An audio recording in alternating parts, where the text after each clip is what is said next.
Welcome you guys to another lovely episode of On the Record Podcast. My office is a freaking mess. I can't wait to go tear it apart. Just like the Jets, right? Don't get me started, please. I'm trying to have a good day. I'm having a good day. All right, the Yankees won. Who cares? The Giants won. Yes. Did Liberty win? Who? Liberty. They won? Yeah, they beat the Aces. The Liberty won. Liberty beat the Aces, bro. I'm shocked. I'm so shocked about that one. Dude, that was an upset. Because the Aces, they're trying to go for that three-peat. Yep, that was an upset right there. It was. But we don't need. So we don't need these three. I told my boy, my boy Wayne, we're gonna try to go to Liberty's game this year for the playoffs. So we're gonna go. So it's right now it's between Connecticut and Minnesota. Oh wow! On the other side. I can't wait to. So whoever wins is gonna be in the finals.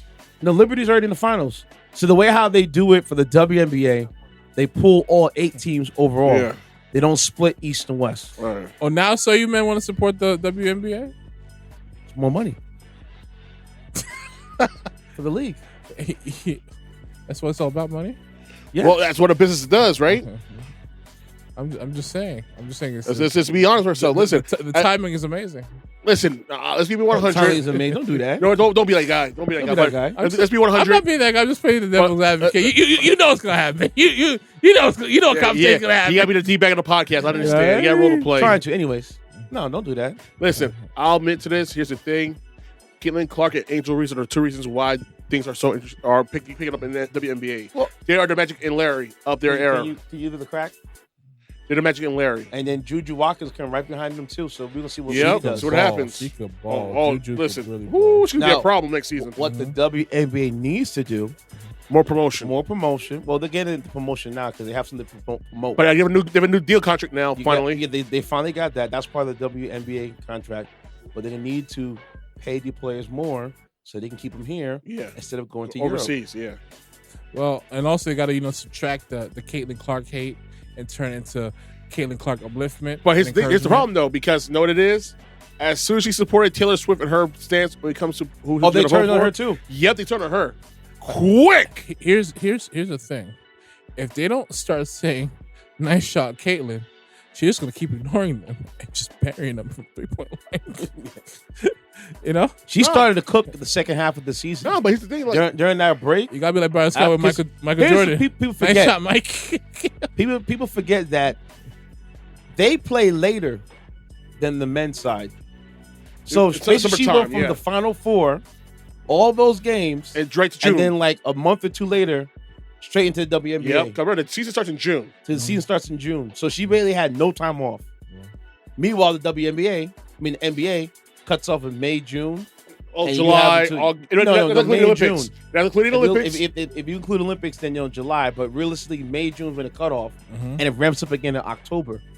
Yep.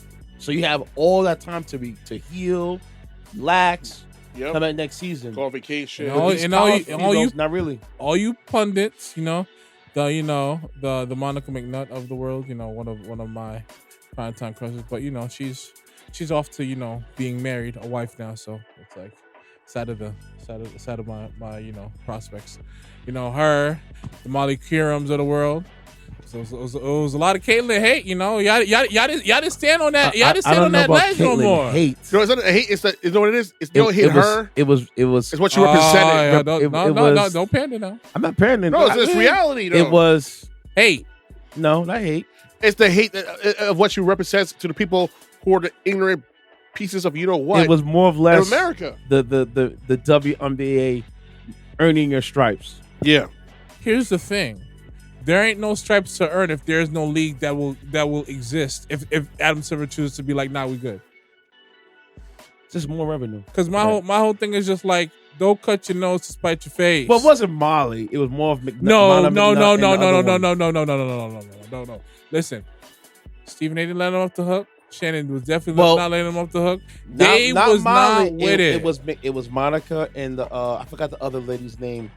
Oh my gosh, she comes in every so often too. I forgot her name. I got them all into the equation because you know how women go rogue when they're wrong. No. Yeah, I understand. Because I listen to it every day. It wasn't Molly. It was the other two. Not Jamal Hill. Not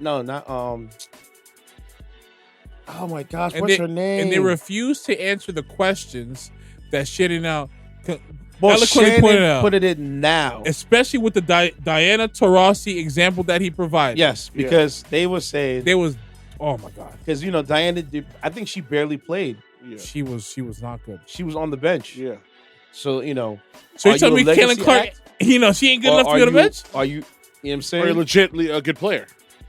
Not, Not a player, a decent player. do you have your time? Is your time up?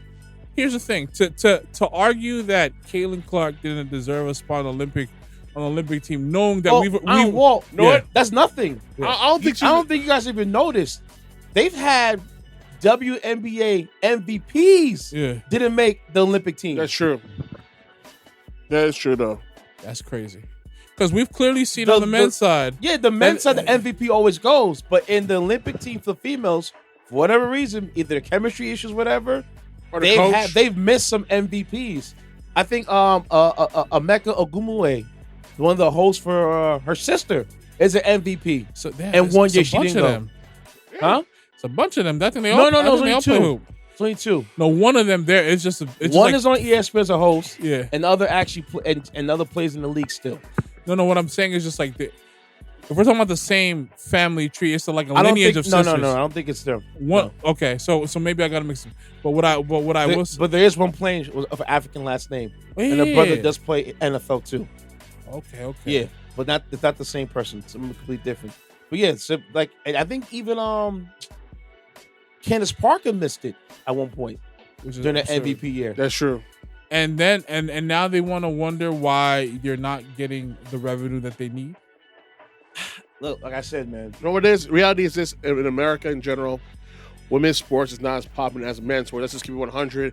And it takes a long time for them to get on the same level in terms of revenue, let alone appeal as men's sports. Let's keep it 100. No, it took a long time for women's MMA to be recognized in America. Yep. In the rest of the world, we had it. I will never dispute that. But my thing is, like, when it comes to this field, when it comes to this particular conversation, because it's been an ongoing conversation for months, I think I did at this point that it should not be no longer a conversation in this capacity. They have a hot commodity. Don't cool it down. It's plain and simple. And that is exactly what SA and I agree. And Shannon, and I would say the same thing too. I said, let her go to the Olympics game. She can ride the bench. You know? But you know what it is? At the same time, I think I can see from their perspective, like you're a rookie, you just came out of college. Exactly. You better to play in the league. You didn't even get to put foot on a stadium floor in the WNBA yet. Like it'll be unfair for other people who had their time. But remember, those Iowa games were hitting like 90,000, 100,000 people. Yeah, you're right. In a college football stadium. Wasn't Melo D Wade and LeBron rookies when they 04? Yes. 03 to 04, exactly. So what are we really talking about? Well, they played on the NBA floor before they actually went to the Olympics, right or wrong? Olympics.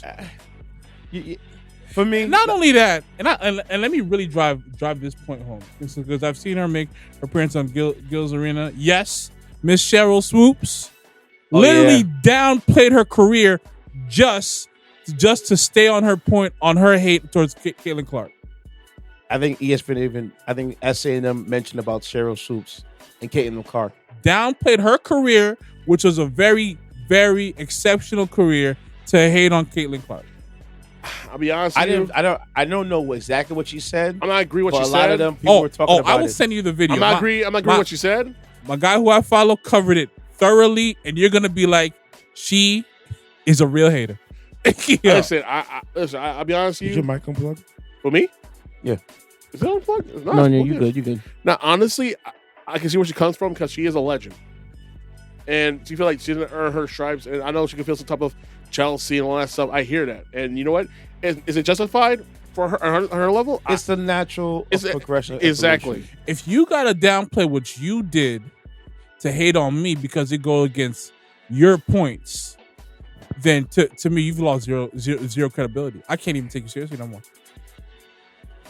I don't know what she said, but all I know was damning. All I know is she looked crazy on Gil's Arena. I'll be honest with you, like I still see her as a legend. Yeah, she like is. She's one of the like she's if there was a Mount Rushmore of WNBA for the early years, Lisa Leslie, Candace Parker, Rebecca Lobo, and Lobo. Well,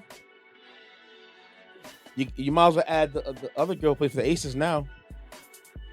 Her MVP self. Yeah, you're right. Asia Wilson. Yeah. Oh, definitely. Oh, he's a dog.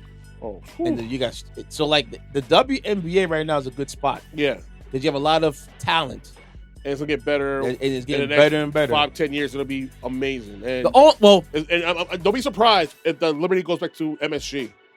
Nah, because he sold it. Who? Dolan sold it. Are you serious? He sold it to the Nets. Oh yes, that's why they got it. Damn, man. That's why Tyson and the Net. That's why they're playing Brooklyn. All right. Dolan sold the Liberty. Yeah, they're gonna go to Brooklyn. Yeah, they play over at the Barclays. I know. Yeah. Dolan sold it to Tyson. Oh, that's stupid. And Tyson said, "Thank you." Now he is gonna be one of the hottest properties in sports right now. Yeah, on the come up. You big dummy. Here's the thing. The thing is, when we have these type of industries where women are trying to monetize and get as much visibility as possible. Yeah. Where, especially given the place that we're in society, we're not the audience. We're not their target audience. Their target audience needs to be women, older women, and young girls who look at y'all as, role models and heroes and want them to get them play the game. And I agree. You have two out of those three audiences already, though. Hold your mic up closer. You have two of those three audiences already, though. It's just the older crowd, older women, I guess, are not feeling it as much, I guess. But the other two crowds, they love it. Nah, you got to be how the NFL's doing it.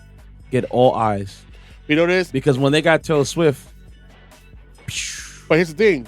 The NFL been around for over 100 years. Yes, I know. But they were always missing the girls and women.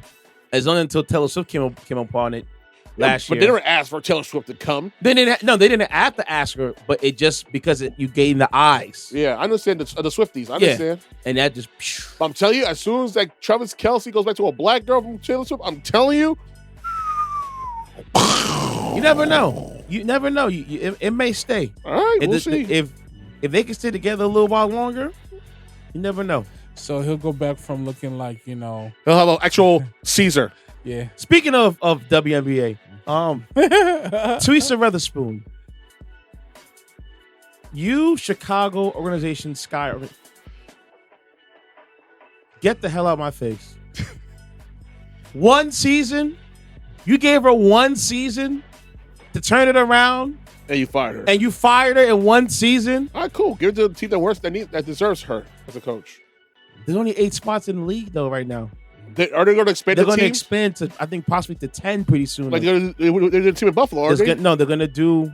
No, they do teams. One's going to do in Seattle, Toronto, and I think San Antonio. So there you go. So, but to fire her at one time, come on, man. No, it is what it is. She was with her 2 rookie sensations. You going to fire her for real? Yep. Turn around. Because here's the thing. Here's a little open secret we don't know. They barely give black coaches a chance. The only guy I know as a black coach who gets multiple chances. One is Dusty Baker's one. Mike Tomlin. Mike Tomlin's chances are deserved. Let's not do that. No, I'm not saying that. I'm not saying that. I'm not saying not deserved because he sees risk. I don't even know football like that, but let's not do that. No, not hear you, but like, yeah. No, who's the guy? Oh my God. We can't put him with these guys from Michigan State. No, man. He's a black football coach, man. He is a black football coach. He's a Michigan State. I thought you were talking about the black coach in Wisconsin. No. Oh my God. He's a football. Oh my gosh. We were killing. We were crucifying this guy. Oh, I know what you're talking about. He was a Buccaneers coach, right? At some point. No. Was he the Bengals coach at one point? No. Yes. Yeah. Marvin Lewis. Yeah. Marvin Lewis was there for too long. I'm like, Marvin Lewis, do you got like a secret picture of the Bengals on an ownership group? Naked or something. More than likely. Because you just keep your job every year. More than likely. And then you fleece your players to play under, the cap or they have to get traded. More than likely. You probably got a picture of them doing blackface. I don't know. Well, question. So. I got your ass. And another guy's Mike D'Antoni, but he's not black. No. You forgot one guy. Stop it. Cut it out. You know exactly what I'm talking about. He's trying to brush it off. I don't even know about. All right, stop it. Cut it out. Cut it out. Ain't no D'Antoni. Cut it out, man. Cut it out, man. Cut it out. Skip. Tell the truth. Tell the truth. I ain't talking about. Anyway, so yeah. You know, There's a one guy. There's a one guy. who? You know, the consultant who's a coach now. I don't even know about. You know, he coaches Giannis now. I didn't mention any names. Yeah. You know, he when he's exiting one job, the U-Haul's going to the next. You know what I'm talking about? I don't know. He was the head coach for the Boston Celtics when they won 2008. Boston Celtics. Yeah. Remember with KG Real and Paul Pierce? You mean Emo Doko? Yeah. Emo was great. No, Emo was there. He didn't coach those guys. He was still playing. Oh no. Anyway, so yeah, by the way, by the way, so yeah, you know, bless me at the scene. The sports world is in a very unique spot. You know what I mean? Yeah. What? Man, he must go to the best golf courses ever, man. Hey. So take a chance. me last week. If you change your mind, I can't. I don't want to do sports because I'm gonna get my blood pressure up. You know what? Let's talk about something else then. Let's talk about the dock strike and how it ended. Oh, we're gonna get to that. So before we get into that, we promise you guys and the idiots. What toilet paper? We're gonna do a recap of the McMahon documentary. So today's episode is episode 4 on documentary. Yeah. Yep, the Attitude Era. The Attitude Era. Are you ready? I liked it. I liked this episode. Sorry about that. Yeah. So episode 4 was called Attitude, and it made because the last thing that we saw of episode 3. Episode 3 was I think it was titled Screwjob. Yeah, it was Vince dodging the screw job that they lined up for him. Oh, no, he got knocked the F out. That's what happened to Vince. So it's the screw job. So episode 4 cold cock was called Attitude. Mm-hmm. And what I liked about episode 4, it made me relive all that nostalgia at the time. Oh, well, question. Facts. That's a fact. I'm not gonna. Yeah, that's all facts. Because you're like, oh snap, oh yeah, that happened. Oh yeah. Yeah. I was like, oh yeah.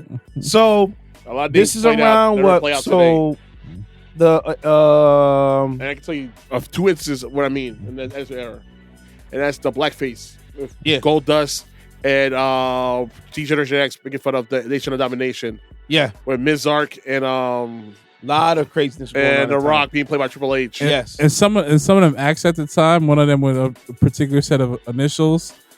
Plums, macaroni, and a salad. Remember? PMS with Jacqueline and Debbie Reynolds. Yeah, that in 2024. That would never play out. No way. That would never play. No way. And shout out to Jacqueline because she's one of the best female wrestlers of all time, and she never got her just due. When she used to be in WCW, when she was in Harlem Heat. She was putting in that work. She looked at a dude twice her size. Yeah. Ease and jumped on the floor. So, when did the Survivor Series? What time? When did Brett get screwed over in Survivor? Was it 96 or 95? I think it was 97. 97. Okay, so what happened is that screw job ushered in McMahon to be in front of the camera. Well, he was always in front of the camera. He never was involved in the story. In story. So the episode starts with a wrestler named by the name of Dr. Jerry Graham, which Vince idolized. Yeah, he said he liked everything about Jerry Graham. The strut, his demeanor, attitude, all stuff. Yeah, his cavalierness. Yep. He doesn't give no F's given. Like he said, he referenced that classic Chevrolet where like he ran the lights and he's like, so you gonna have a good time? And he's like, yeah, living the dream. Right, he's like, you know what I'm saying? He's like, I like this. I love this guy right here. Yeah. So go ahead. It goes from that. Yep. To mention Jerry Graham, then it kicks back to basically the end of the Montreal screw job, and that's when the forums are going crazy.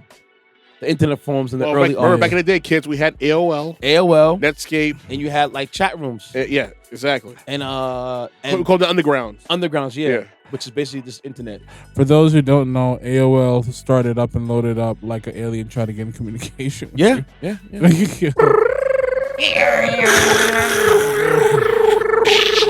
I need to use the phone. Oh. what's this struggling on the phone? Yeah, it's funny. Depending, so what my dad did was he had 2 separate lines. Yeah, that's the way to do. One for the phone, house phone, and one for the internet access. Yep. It's like we were trying to get online, we couldn't, so you had to get separate lines. Yep. Funny story. Could it roadblock the aim game? My dumb self. You know, being an immature kid. Oh boy, as we all were. Contacted a chat line with the internet boy. Oh. And when my dad got that bill, boy. Now we had adult chat line at the time. I thought it was free. Click. Nope. Because you know my friends did this. I want to see what this is about too. But my dad got that phone. That was like $82. Oh, he was hot. Oh, he was hot, boy. Who the hell called an internet chat line to talk to porn? I'm like, like, man, you wanted to look for those.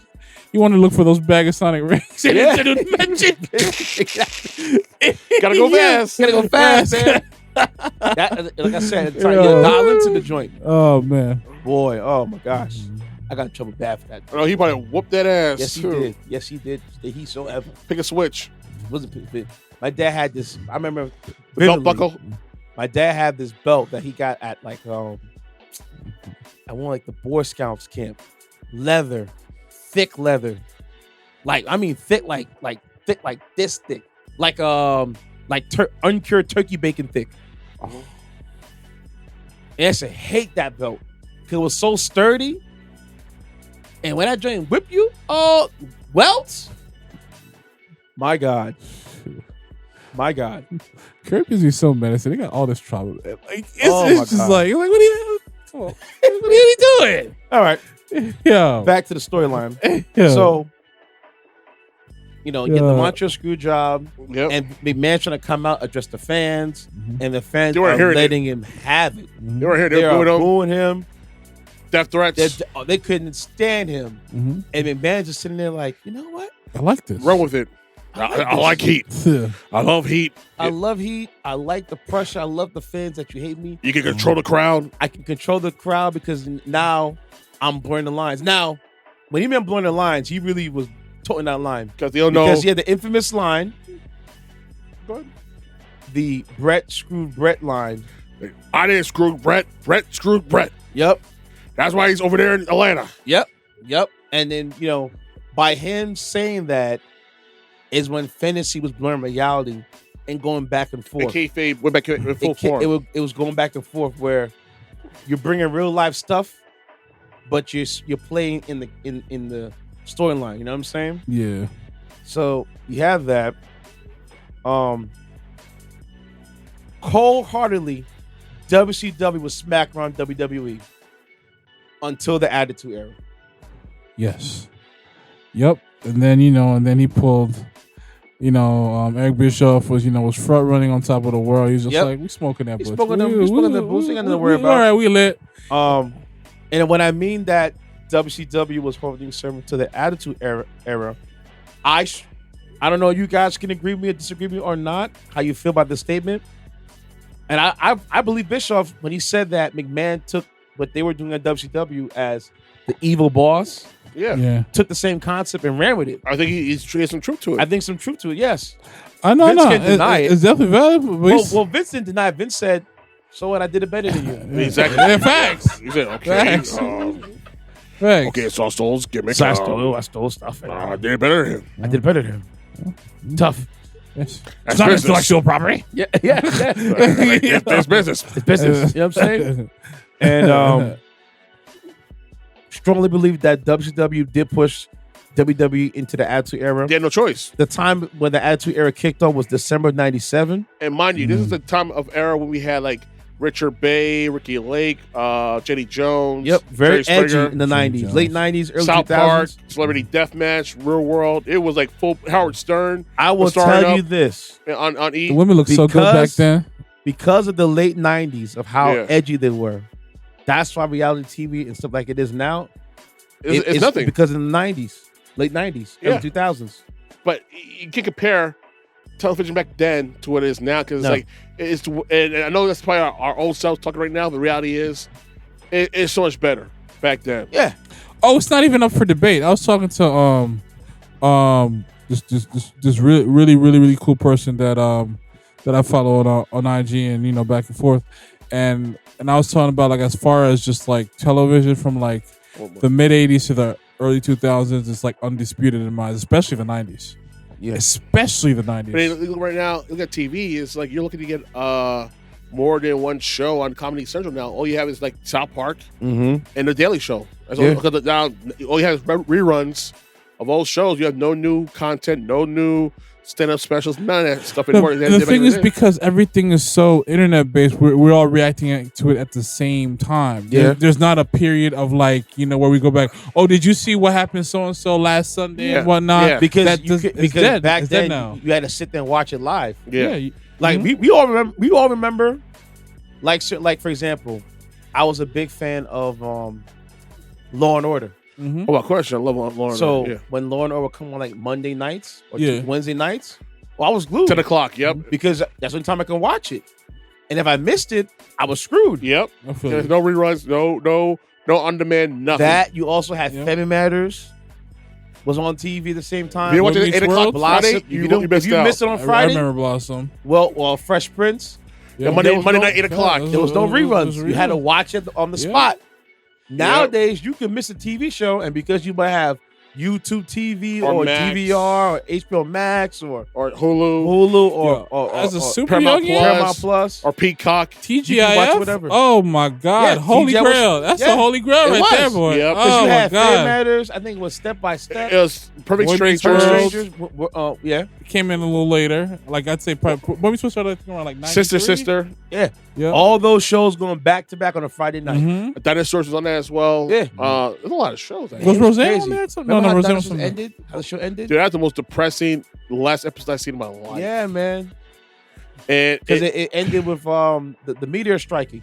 no, they created a new ice age because of chemicals, and it's so relevant to what's going on today. That's what happened. They were having to deal with some big ass bug infestation. And these Dinosaurs? Yeah, that's what happened in dinosaurs. I thought it was- I thought it Our was- episode this was yesterday. Meteorite. So- no. Everything was shaking around the place. No, what happened was That would make first, sense First based it on what was we've first it heard. was they created this thing in which it killed all vegetation. It's chemical.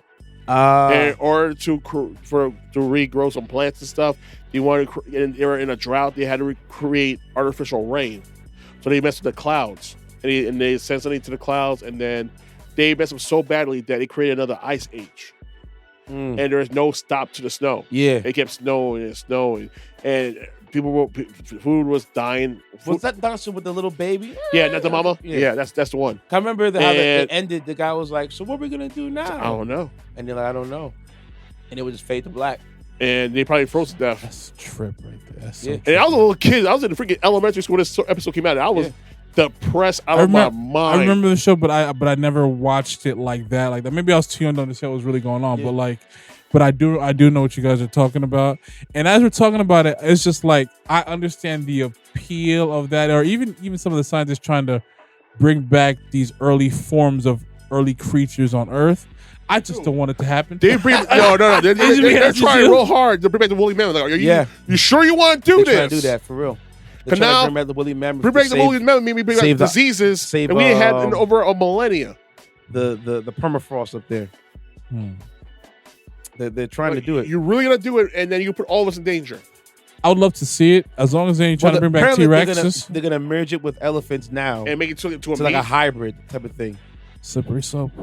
Very. Yo, they really want to play God, and then watch what happens. Yeah, you're right. So so Back to the 97 Yep. December. Yep. McMahon goes on TV and says that we're gonna you the fans have spoken. We're not gonna no longer that question your intelligence, but what's the word looking Yeah, for?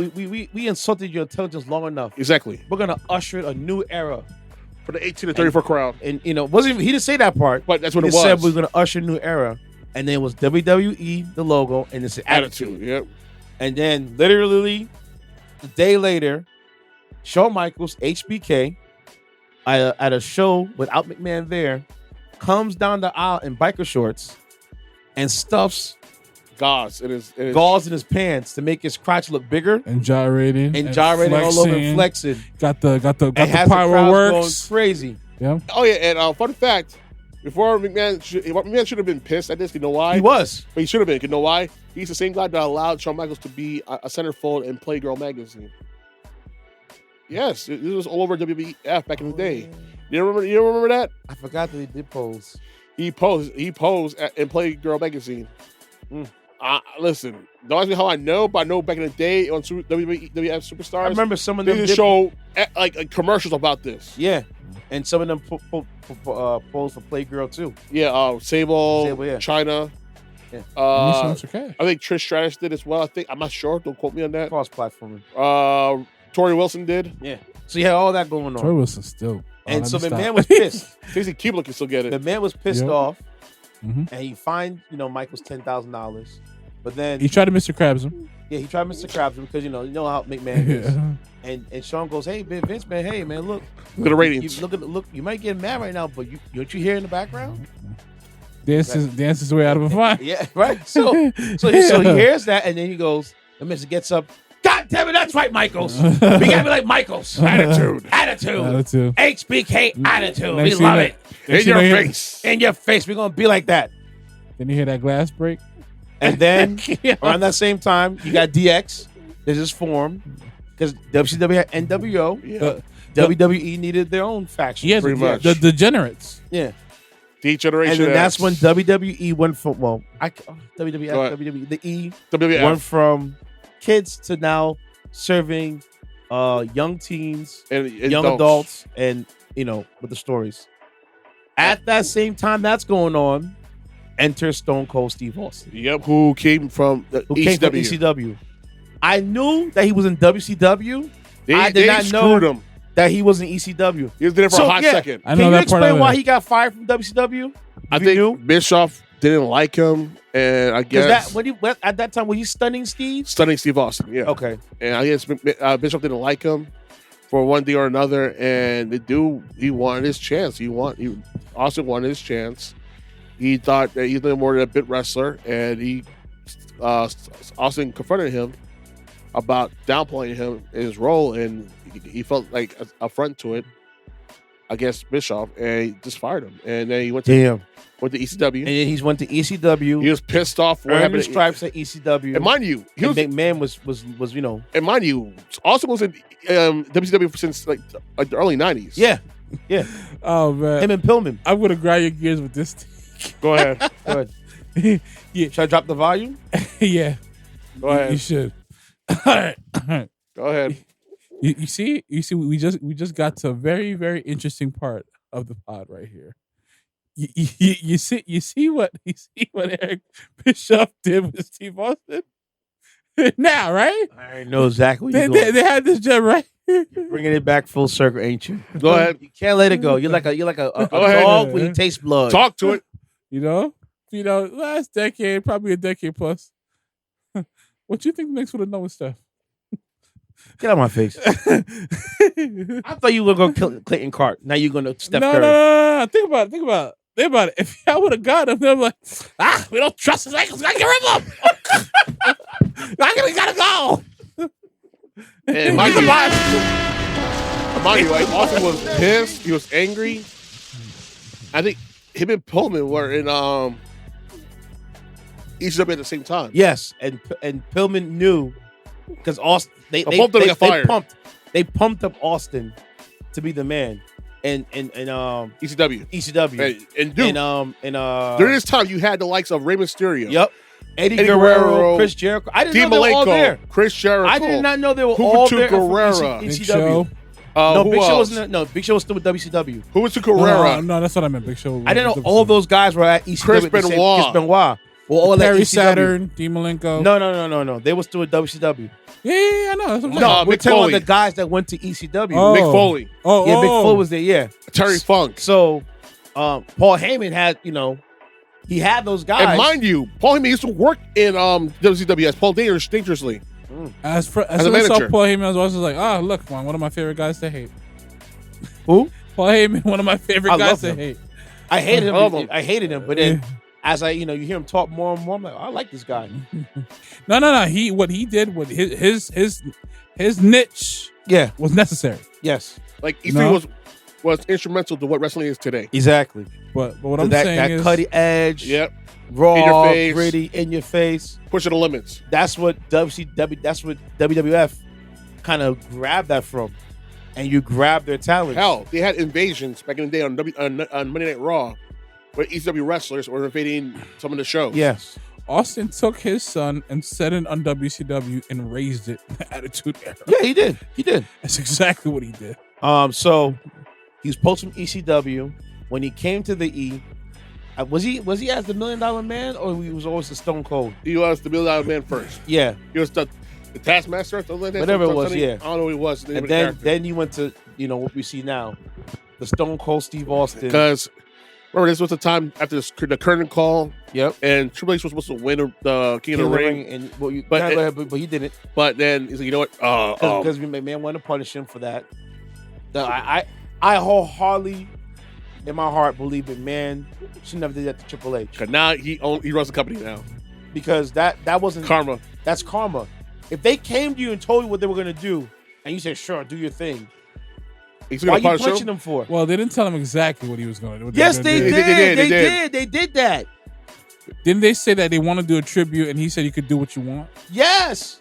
If you tell me to do what I want, that's what I'm getting at. That's what I'm getting at. No, don't do that. I don't like that. That's what I'm getting. No, you're right.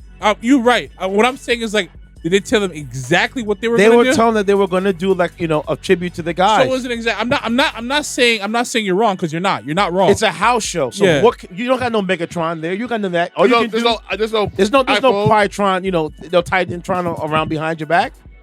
You're going to do the best way you can. The thing is, it's because there's footage out. Because somebody had a camcorder. Denied it. Yeah. Somebody had a camcorder who probably still the camcorder in the MSG. It was horrific quality. Back in the day, you couldn't bring in camcorders to MSG. Yeah. No, you could. You weren't allowed to bring it on house shows at all. Yeah.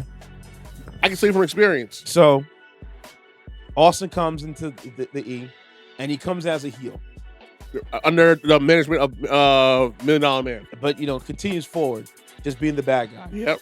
That's when he started his feud with Bret Hart. Yep. Around that time. No. It was before. Was that before that? Before all that. That's when he was paying dues. Yeah, no. That feud with Bret Hart kind of pushed Austin to the forefront, because that was legit heel versus face, and people were hating Bret, and they were cheering Austin, but Austin, was a villain. Because remember, the Hart Foundation had a mad heat. Yeah, back in the day. Yeah. So you have that going on. Austin comes to King of the Ring in '97. Beat Mark Merrill, but busted his lip during the match. Had to get stitches. Sent to the hospital. Comes back. Continues wrestling. Yeah. Goes against Jake the Snake Roberts. Now Roberts at the time is now a changed man. It's about God. Yeah. All that pissing. Fire blood. He toned it down. So Yep. what does Austin do? Cuts a promo. Yep. Says on TV, you grit your Bible, and look where that got you. Got your ass whipped by me. Yep. Oh man, I don't know if the Mormon's gonna be okay with that. And that at times they're at the Bible Belt when they're doing that. The first thing I want to be done is to get that piece of crap out of my ring. Don't just get him out of the ring, get him out of the WWF. Because I've proved, son, without a shadow of a doubt, you ain't got what it takes anymore. You sit there and you thump your Bible and you say your prayers, and it didn't get you anywhere. Talk about your Psalms, talk about John 3:16. Austin 3:16 says, I just whipped your ass. And that's the bottom line, because Stone Cold said so. You say John, you say John Paul. 3:16. I got one for you. Austin 3:16. Austin 3:16 says, I just whipped your ass. And McMahon was happy as hell. Vince was like, Vince was like, oh my God, you cursed on the TV screen. Well, it's pay-per-view. Remember, it doesn't matter. It doesn't matter you're cursing. But you paid for it. Hey man, they don't want to hear that. You know that. Please. The FCC. Well, they're on pay-per-view, so anything goes. Yeah, you're right. You know what I'm saying? And then, Austin continues talking. It says, and that's the bottom line, because Stone Cold Steve Austin said so. And a legend was created. And the legend was created right on the spot. And then, so to keep the thing, so now WWE is catching up to WCW. But Making mind waves. you, WCW is still, head of the curve. And what does McMahon do in July 1998? I know. WWE gets Iron Mike Tyson. He said, And I that- was like, I was And that what was he doing over there? No, exactly, he was. And they're like, nah, you gotta pay attention. He said, what's the problem? They got Mike Tyson. And And Bischoff, it went, ego dropped. ego dropped. Yep. And that's what propelled them to the stratosphere to what they are now. Because the thing was, Eric Bischoff saw the early blueprint of what Vince was doing by taking some of the stars that he helped propel to superstardom and getting them, which Vince did in the past with some of the stars that he got from his father. But WCW never grew. territories. Yeah. But he didn't modify it. and No, stuff like the that. part they didn't modify it. They didn't grow. That's modifying And- it. Yeah, and Yeah. the WCW. And The- and you blame Hogan for that. You know what it is? They coasted on their laurels. That's what Yes. the problem was. You know what? They were revolutionary in bringing the NWO thing is, Yeah. but they ran it to the ground. That's They the did. problem. It was just always NWO It's like- versus, We're them. seeing the same thing right now with Bullet Club. Because Bullet Club, their best days, I hate to say it, were the days of the Kenny Omega era. And Dustin and Cody Rhodes and the Young Bucks. And Cody Rhodes was part of Bullet Club yes, he too? was. He was Really? the American Nightmare. Yeah. Early on WWE, back in the day, he was wrestling for Ring of Honor I remember. and New Japan at the time. Ah. And Cody was doing the same thing like Matt Cardona was doing it and just going over the indies and wrestling and building a name for himself and helped create AEW. Okay. And like I said, it ran its course. Listen, I still love Bullet Club, I really do.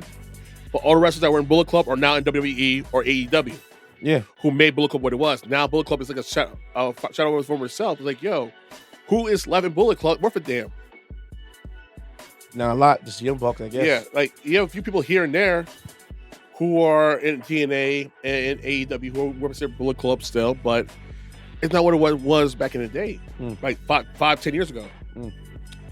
Sorry, so it's like say the NWO. Yeah.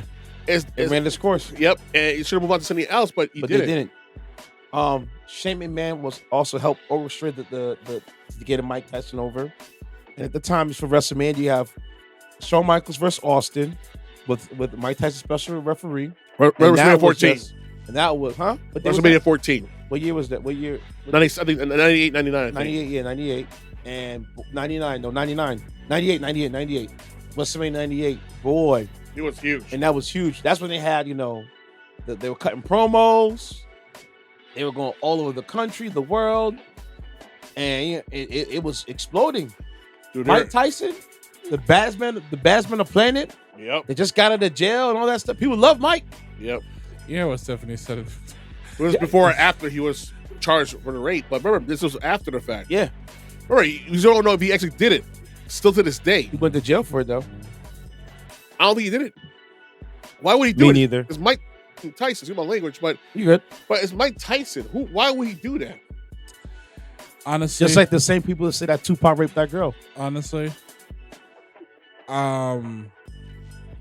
Sorry about my language in that one, but you know, again, I don't think he did it. I don't think he'd have a reason to do it. But you just truly never know, because there's some guys who could get it that still do some weird, disturbing things. But I don't think he falls into that category. he does not. I don't think. Man, it's getting good. When these things happen, that means it's getting good. So I'm not worried about it. Continue forward. As I was saying before, Mm-hmm. that specific part where Stephanie McMahon brings up That was in 2013, that interview. was this after the rape allegations or whatever. Well, she said the rape and then question mark. But I don't believe he did that. I also don't believe other prominent black figures that have Pac. all-time influential, whether it's Pac, Kobe, or even the disturbing things they accused Michael Jackson of doing, with the underage. I don't believe none of those things. Listen, It's like they No, always I'm not want to gonna wear. put myself in that situation. It's like they always want listen, these iconic black figures to wear that jacket. Yep. listen. The FBI skin over his body from head to toe. Who? Michael Jackson, Uh-huh. and they found no evidence of him doing anything to those kids. No, he didn't. That was a money grab. The reality is, I think what it is. When you have a black man as powerful he was, only half the the artists of the world, like literally, Mm-hmm. they don't like that. Nope. The only thing that was inappropriate, Was a grown ass man beating around little kids. I agree with you. that and also if they were sleeping in his bed, that's inappropriate if they're not the kids. That's the only thing he is guilty of if that's what That was part I happening. agree. That part I agree with. But him molesting little kids, I don't buy that at all. I never bought it. Me neither. Like that Seville Even- dude in England, now that's a sick. Whew. Even, shout out to Abba and Page when they break down the timing of some of these accusers that accuse him about it. They are as reliable as Ryan Lochte. to be honest with you. Sus. So yeah, so you have that going Yo. on.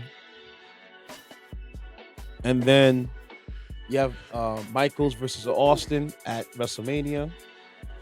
And you started seeing Austin Okay, this thing. Yeah. started, being the guy. And it's weird because He had to because Michaels was in a bad shape. Michaels in very bad shape. Bad back. Body was betrayed.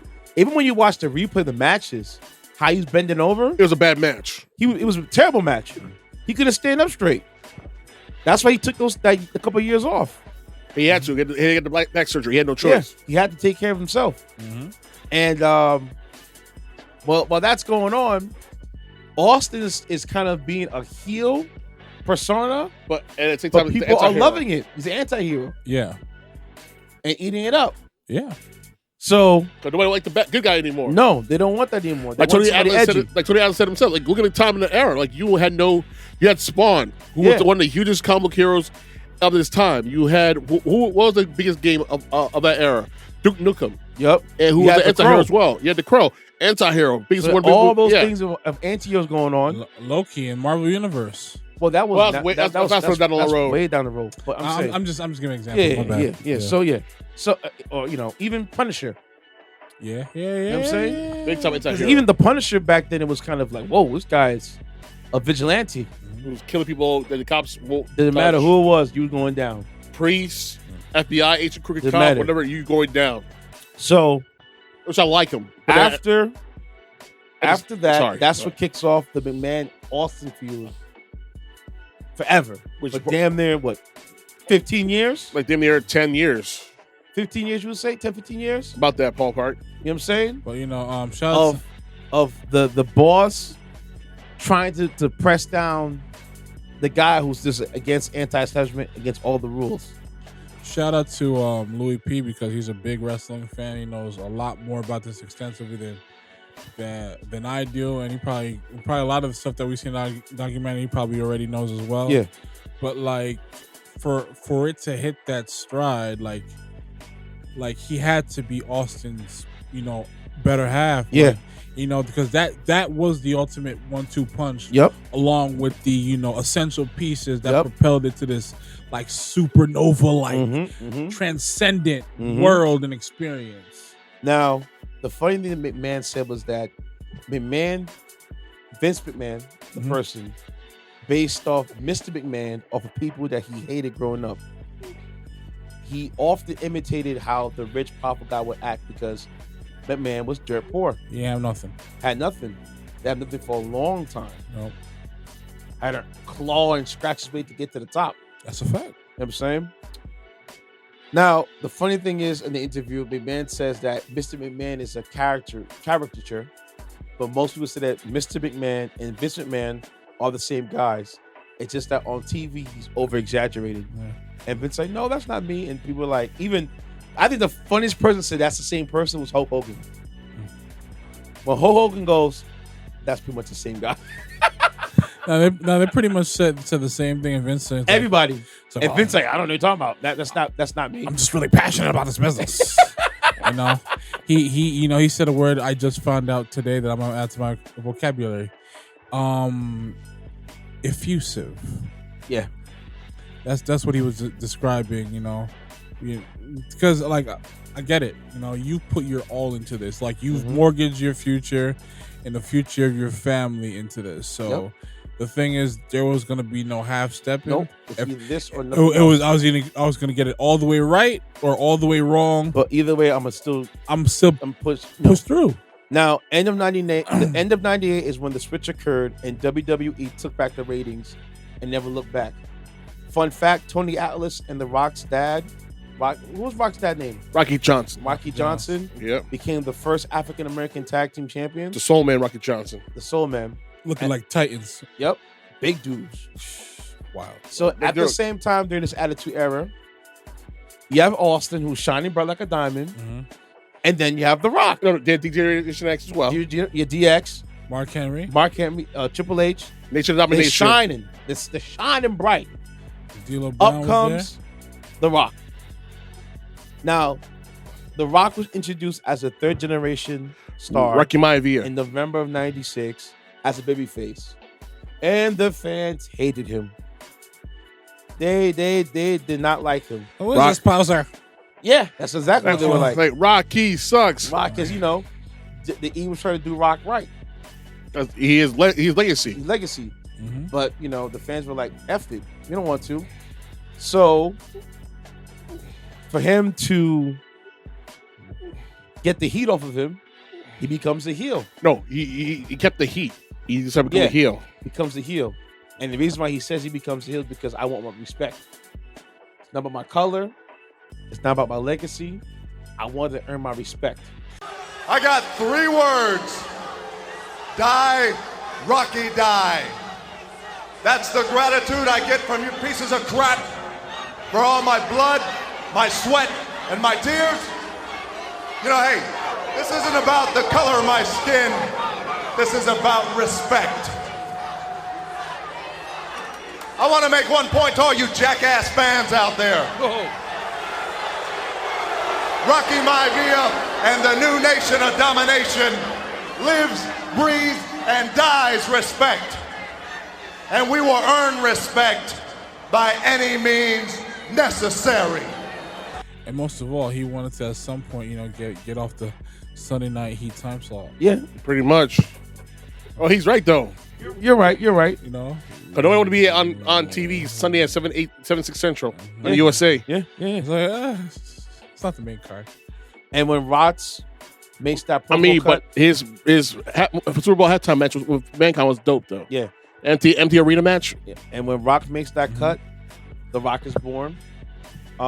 Yep. Vince does a screw job against Mankind, kind of, sort of. Then Rock put Mankind in the sharpshooter. Yep. And then Vince, he goes to ring the bell. Corporate Rock. Yeah. Corporate Rock. Yep. At the time. And honestly, he became the first African American champion. Yep. Maybe because I don't watch that many. This is sort of a little bit off topic. Maybe because I don't watch many pay-per-views. But does it seem to me like the pay-per-view sets were better back in the day? Or more iconic? Yeah, I agree. Like some of them Royal Rumble sets, Survivor Series, SummerSlam, Royal Rumble, because they would make the Titantron like it was. I think the craziest one was the one the Royal Rumble in New York. Yeah, had the taxi that was cab, so iconic, and they had him coming through the taxi cab. Yep. Isn't that what Taz first got introduced? Yeah. And that pop, boy, woo! I think that's the one when John Cena came back. I don't know about that one. No. Well, Triple H came back, so and everybody lost their minds. I think it was the night before or the day afterwards when Triple H came back and just got. Somebody came in at Royal Rumble, and people lost their damn minds. You gotta look into it. We'll do it on break or next episode. We'll mention that one. So you have that, and that's when a lot of the stars said that Vince is not racist. They said that Vince doesn't see color. Only the color he sees is green. So if you was a Tony star, Atlas. if you a star and you making the money, honestly, I don't buy that. I'm sorry. I knew you were gonna say that. I don't buy it because when you have half of Roddy Piper being blackface, when you have black wrestlers in blackface, you had stereotypes. Saying, what's up, Mike? What's happening? Mine Hagen. Like And remember, he wrote the scripts. Yes, he did. I'm like, man, It's not a curse. We can say it. We're black. We can say it. It's not a curse. we can say it, but I don't put it on the air. I mean, it's either two things were true, where like he saw green and he is racist, or I think it's two things at the same time. He saw green and he was ready to push the envelope by any means necessary. But dude, here's the thing, though. If he wasn't racist, here's the thing: you have people like Ron Simmons, who was the first NWA black champion. Yeah.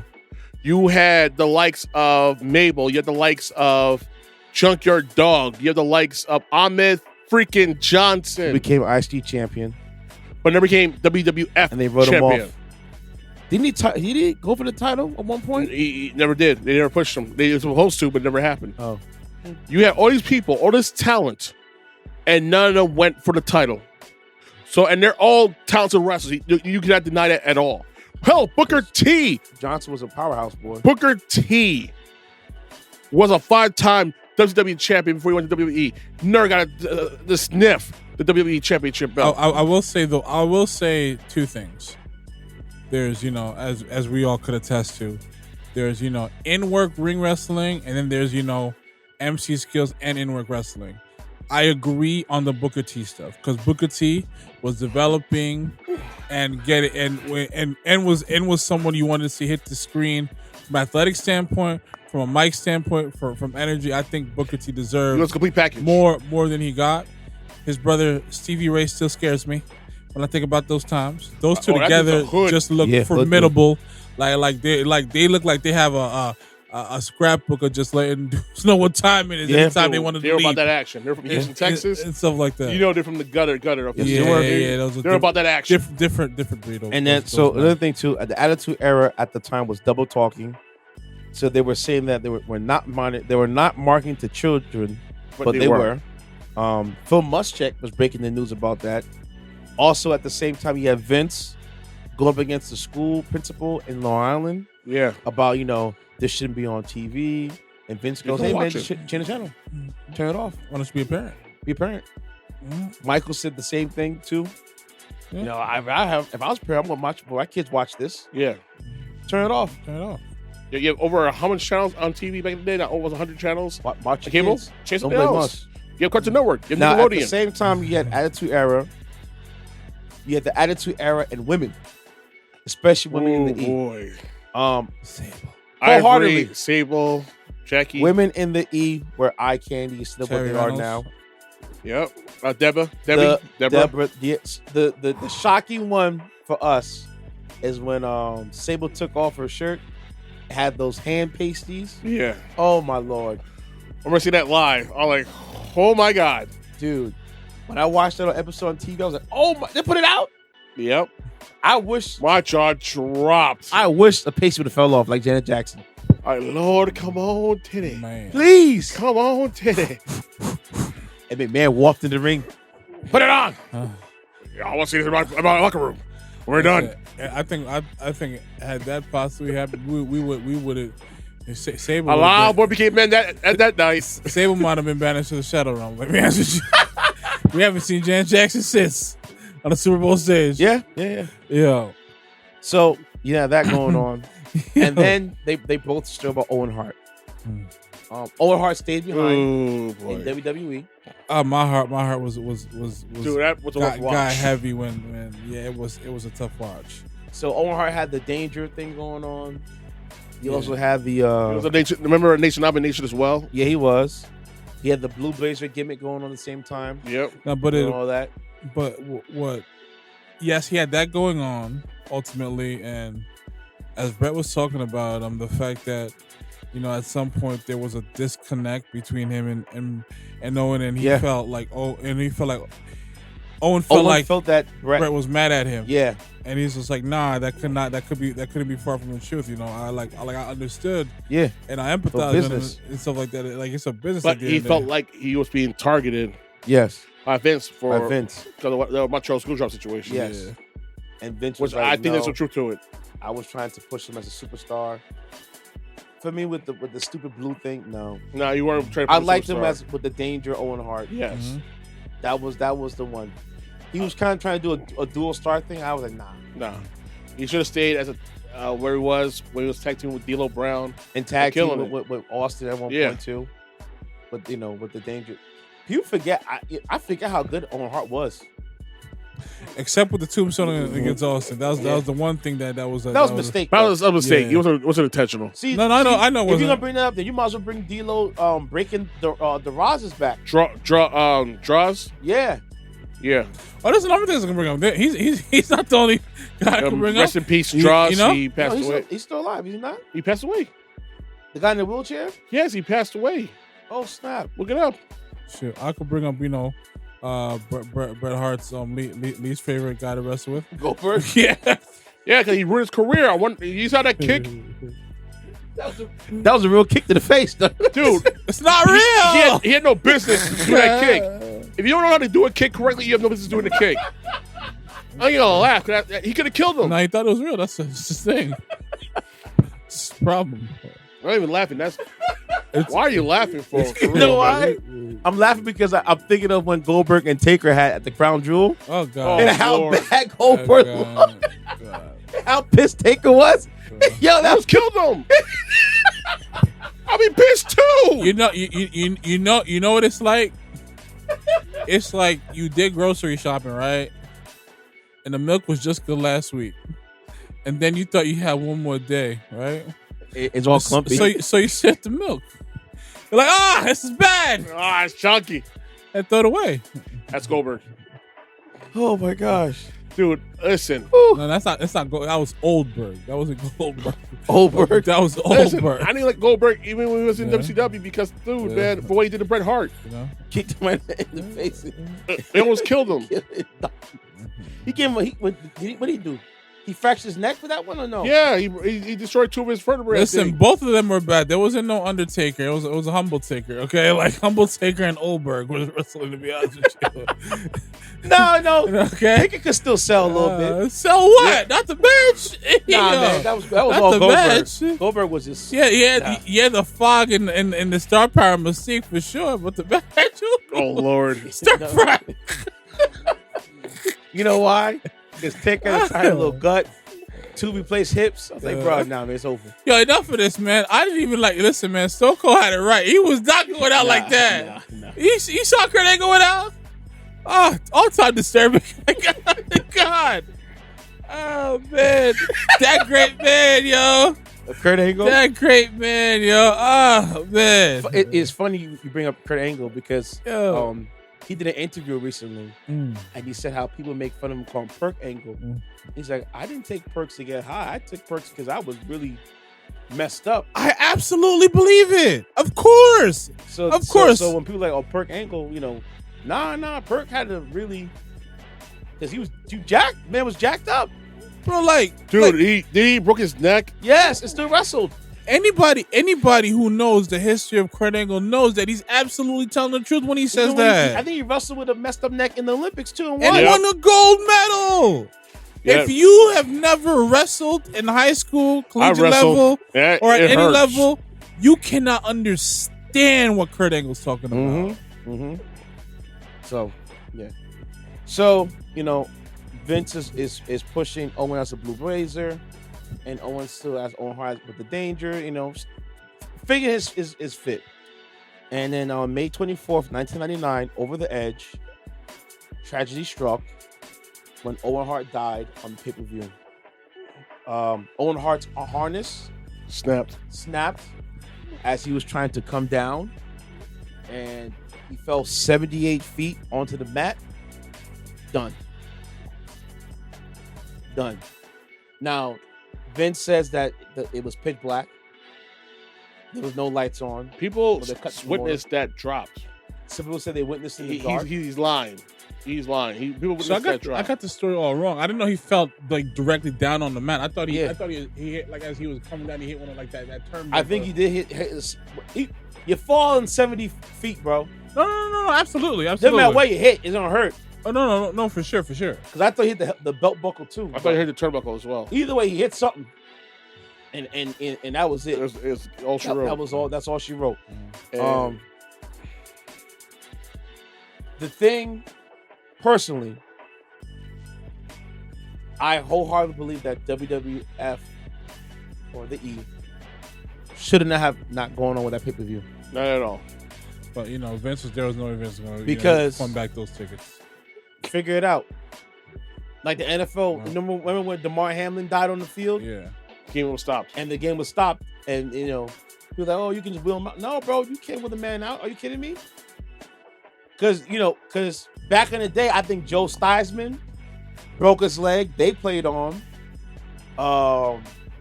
Who I think one guy. There's a broken leg. And that's what Skip Bayless was getting at. But he sounded there was toned another deaf. guy that literally got he was out.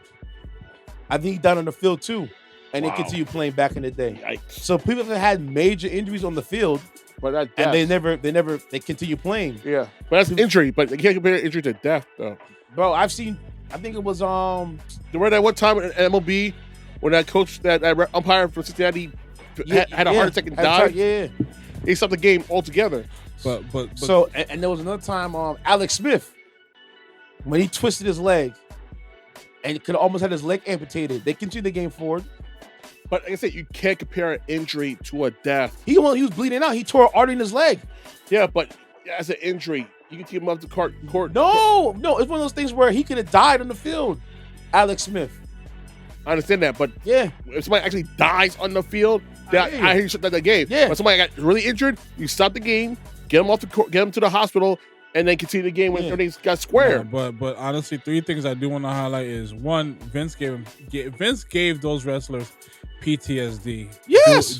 Doing that Bruh. while Dude. having to be professional. Like Jerry Lawler, it took everything in his being to say what he had to say with right next to JR. Yeah.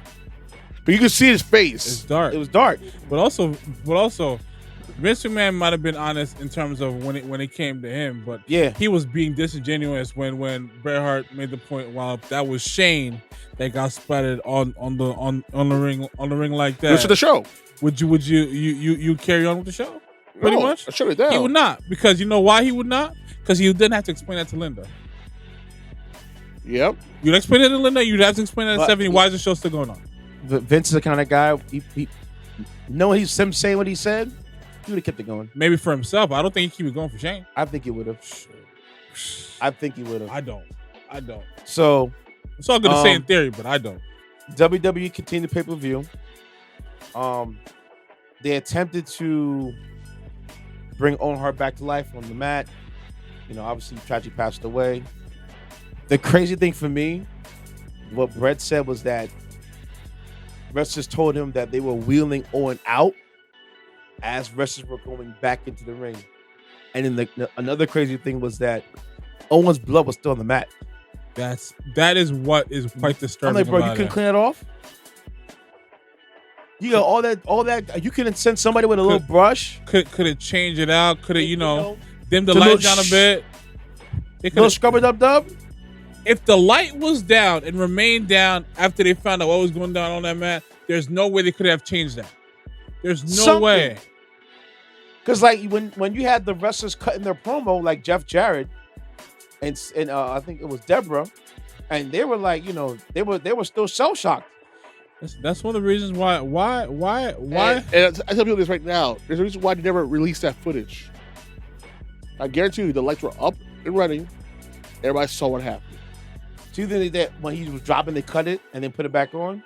Do you think that's cynical? I don't know. They were saying that it was already dark. I think it might have already been dark. Everybody said it was already dark. I don't know. I can't Intence, call man. it. I'm sorry. I don't trust that dude for nothing, man. I can't call it. But what I will say is, ultimately, the funeral happened. Yeah. Well, This is it. before we go into the funeral, I'm just trying to name all the wrestlers that you see cut promo. Because you had the Undertaker had a match, and he was still like The Rock had a match. The Rock had a match, and he was looking like, damn. How are we gonna continue to match? All those guys had matches, and you see the blood in the corner. Like, I wouldn't even wrestle. Like, you had to fire me. I'll see you in WCW. You had to fire me. I wouldn't have wrestled. something.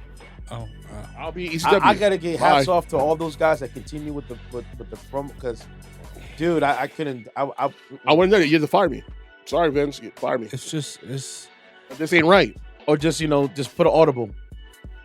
The dudes You should have stopped the show. Even Dave Meltzer said, "Yo, you should have stopped the show." Yeah.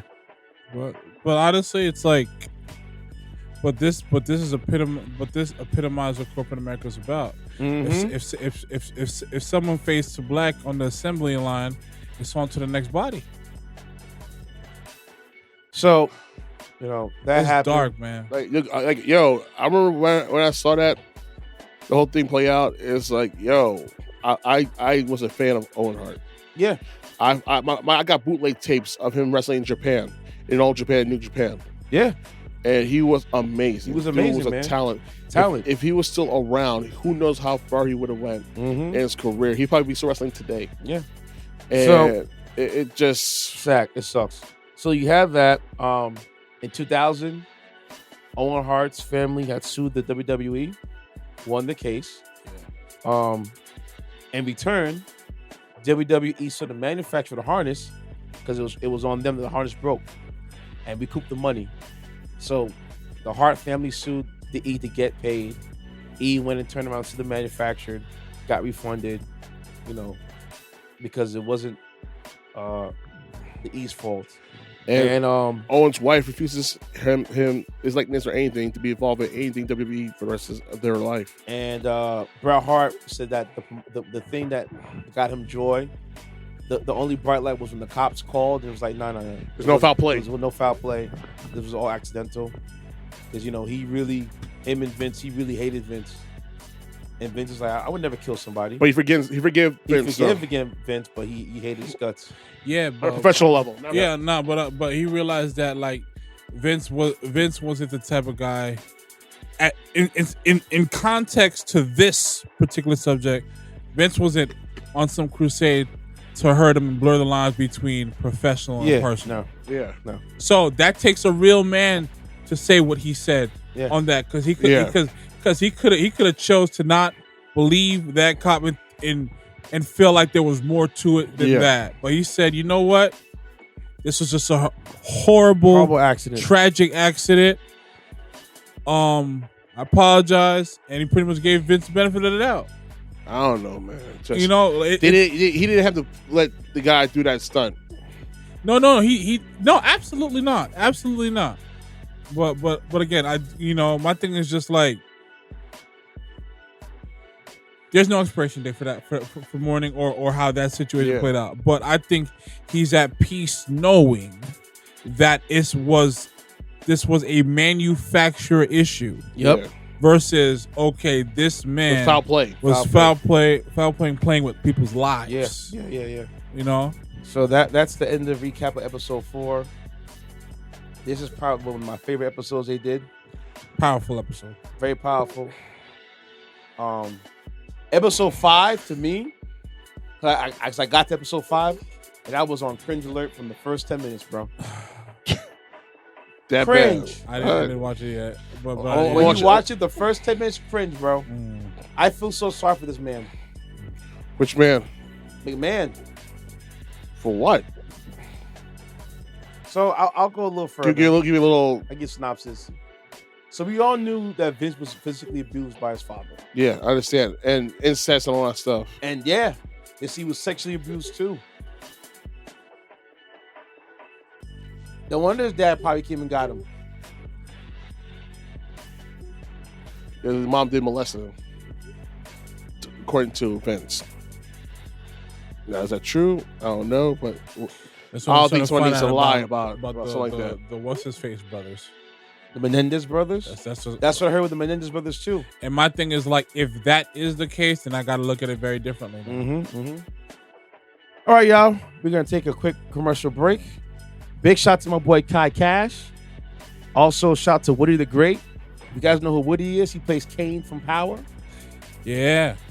Woody is a multi-talented dude. I knew that he was a background dancer. I didn't know he was a producer. We can let you guys hear the song and then, give us your feedback. We'll be right back with more on the Record Podcast. We're back to our regularly scheduled program today.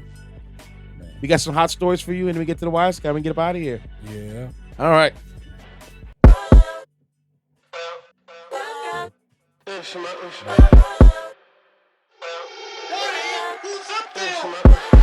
Okay, now I'm in a spot where I wanna be. Now I'm in a drop where I wanna be. Is you gon' slide, is you gon' ride, is you gon' come with me? I hit you from the side too many times, you got enough of me. Show me some things that I wanna see. Play with your box, make it hot 400 degrees. Let me show you the way, ma, I wanna lead you. Need you undressed when I come to see you. Make it a movie, dim the lights down, and make this moment last a lifetime. She said she want a quickie on the road, let's do it right now. Then I pull over on her shoulder, let me pipe you down. Don't get addicted to my lifestyle. Gave her some cash and got this dog screaming, ice me out. Tell me how much you love me, baby, type it out. Then come and ride me like a 10-speed bike. Turn it around, baby, let me see some. Fuck with me, you know it's gonna be some. Put you on punishment, come let me beat it up. I make a mess with you, then clean up. Turn it around, baby, let me see some. Fuck with me, you know it's gonna be some. Put you on punishment, come let me beat it up. I make a mess with you, then clean up. Okay, now I'm in a spot where I wanna be. Now I'm in a drop where I wanna be. Is you gon' slide, is you gon' ride, is you gon' come with me? I call when I'm outside, you pick the time and we can up and leave. But you got something for me. Genuine, I'm in her jeans and her dungarees. I got what you need. Take this trip, let your hair blow in the summer breeze. We could get ghosts. Okay. I let you do that thing with your throat. Okay. Let you know how I like it, I coach you. Let me do everything I ain't supposed to. I can make you popular. Bring your girlfriend with you, she ain't gotta watch us. Such a beautiful bitch, she got a good box on her. Freaky, I let her take it out my boxers. Turn it around, baby, let me see some. Fuck with me, you know it's gonna be some. Put you on punishment, come let me beat it up. I make a mess with you, then clean up. Turn it around, baby, let me see some. Fuck with me, you know it's gonna be some. Put you on punishment, come let me beat it up. I make a mess with you, then clean up. Turn it around, baby, let me see some.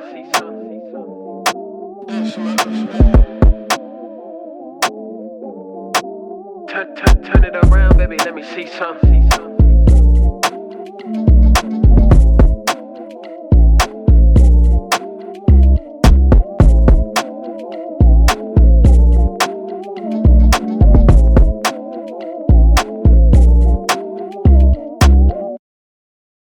Okay. Yes. We are here again. Big shout out to you guys, listeners out there. We appreciate you guys very much. Listen, if you guys keep playing this, the slaps, we'll keep giving that energy back. You know what I mean? Back. I'm sorry for me stuttering and mumbling. I'm quite tired. But I'm going to do better. Anyways, let's go move forward. Oh, let me close. Let me. What? Now you want to close the door. Now he gets up. Hey, man. I said it before. Ceddy said. Uh-huh. We're living in a crazy world, right? Yep. What? No, crack it. You're hot in here. Like, me? I'll be fine. You'll be on there like this. Yeah. Exactly. The two of y'all. I know you ain't talking, Skip. Listen, you was hitting crazy ad-libs last week. Say, we ain't gonna be talking about that. I was up and about it last week.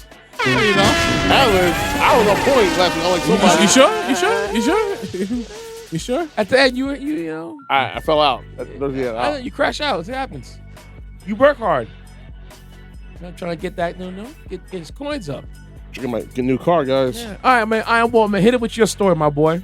Okay, this story is happy for me because I'm a big sports fan, and there's certain players I'm a fan of that I want to see do well. So like my Real Madrid players. Anyways, let's carry on. Why you do that for? You don't like Real Madrid? So Paul Pogba has. I don't want to ask you a question. Huh? Yep. You don't like Real Madrid? No, I'm not a fan of that club. I'm a fan of their players and the success that they've achieved. Yeah, but I'm not a supporter of them. I'm a FC Barcelona guy for sure. But my beloved is Arsenal. But Barcelona is the club that I root for when I'm watching Spanish football. Okay. In Spain, I like Real Madrid. Yeah, sure you do. Who's running the show? Who's the president of Real Madrid right now? Yeah. I like the flag. Like the players too. Yeah, sure. So who outside of Plus side of killing Mbappe. You root for. It's killing Mbappe versus the world. Man, how can it be? He got 10 other teammates, man. Can't be just him. Yeah, him in the squad. Yeah, I keep telling you that flag is in the top. Man, this squad got names. All right, watch. They got first names and last names out here. Watch. Hey, Ceddy said, watch. You turn around that corner, you see that flag be held over there. Of course. Don't get mad. Listen, man. Oh, there's something to get mad about, you know. Messi's running amok in that stadium. That's his playground, that stadium over there. Hey, man. They know him all too well. He's in Miami right now. I mean, yeah. I'm gonna get a Miami flag too. Fortunate for them that he's there. The last thing they want to see is that guy on their pitch. You're right. Yeah, I mean, but Mbappe, there, you know, we taking over. When you scored the most goals in the history of the rivalry, I wouldn't want to see me either. Shoot. Well, he ain't there no more, man. And last time I checked, didn't a certain team win it? Win what? The championship. Yeah, they did. Okay, and we're gonna do it again. Hey, yeah. No, every dog got their day. Yo. And I'm a big dog. We got plenty of days. It's a game of cycles. It's a game of cycles. Nah, you won't get another one. It's a game back of cycles. to back. I mean, you might.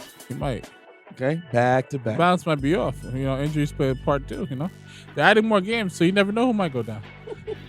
Yo. Nah, but it is a problem though. You know, all jokes aside, it is a problem though. So Paul Pogba has 4-year drug ban reduced to 18 months after successful appeal at Court of Arbitration for Sport. Juventus midfielder Paul Pogba was handed a 4-year ban in March for a doping offense. Pogba was provisionally suspended in September 2023 after testing positive a month earlier for DHEA. I can't really pronounce the DHEA. Dehydroepiandrosterone, something like that. Taking testosterone. So apparently he was taking performance enhancement drugs, but he didn't know. He was only taking what was prescribed to him by a particular doctor he was seeing that did not have a history of doing this with other clients. So that's where it came the issue. The 31-year-old had been set to not play football until August 2027. Damn. So from that point, it was over. Pogba tested positive for the 23-24 season, is free to start playing for Juventus again March next year. And he was just and I'm happy he took this to court, because I think he seems like one of those guys. Again, I don't know this man from hole in the wall, but I just do know what I will say. He's one of the best players of his generation, and he was instrumental in France winning the World Cup in 2018 Russia. Facts. Okay, so here's what I have to ask you, right? Yeah. Because I know in tennis, Yeah. if you get caught with performance enhancement drugs, you're out. It's No done. ifs, ands, or buts It's a about done it. deal. Is that the same with, well, not with soccer, because the guy appealed? He appealed. He appealed the length of the suspension. Because it's not a foregone conclusion, but it's not a foregone conclusion that you're completely banned from soccer. I've never seen that yet. Oh, it's one of those. Yeah, I've never seen that yet where it's so egregious where like you can never play. It was indefinite. It was a 4-year ban after he tested positive for this particular illegal substance, and he appealed it, out of I guess we could say negligence, because he didn't know, and it's not like it's never been his MO. It's not even something that's ever been like associated with him up until now. He says, finally, the nightmare is over. Following the decision by the Court of Arbitration for Sport, I can look forward to the day when I can follow my dreams again. He was recently at one of the Inter Miami games that they played recently, Messi and company. Good. Pogba said, I've always said that I never knowingly breached world anti-doping agency regulations when I took a nutritional supplement prescribed to me by a doctor who does not affect or enhance the performance of male athletes. Says I play with integrity, and although I must accept that this is a strict liability offense, I want to place on record my thanks to the Court of Arbitration For sports judges who heard my explanation, this has been a hugely distressing period in my life because everything I'd worked so hard for has been put on hold. Thank you again for all the love and support, and I just cannot wait to get back on the pitch. It's unfortunate that this didn't happen sooner. He was fined 5,000 euros. He said the 5,000 euros fine imposed on Pogba has been set aside and will officially announce the ban reduction on Monday. So from what I also read is that he could start as early as I think the top of next year. The club that he was with because of this situation pretty much terminated his contract, because these type of clauses and stuff that happen in sporting contracts, and hopefully he'll be on to another club and back playing, because in my opinion, one of the things that was missing at the Euros was him, because France was absolutely abysmal when it came to scoring or looking like a team that's playing with any type of fluidity and things like that. They went like 5 or 6 games without scoring in open play. They didn't score, I think, in open play until the semifinals of the Euros, which was against Spain, that they ultimately lost. So he was definitely missed. I said coming to him, I was like, oh my God, Pogba's gonna be missed. And it was sure enough, like clockwork. It rung true. It really rung true. But this guy has dealt with a lot, mind you. He's the youngest of 3. His 2 older siblings are twins. It runs so deep to the point where they used to grow up.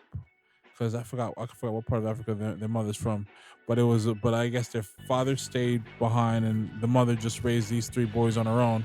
They're all 3 years apart, and he has identical twin older brothers.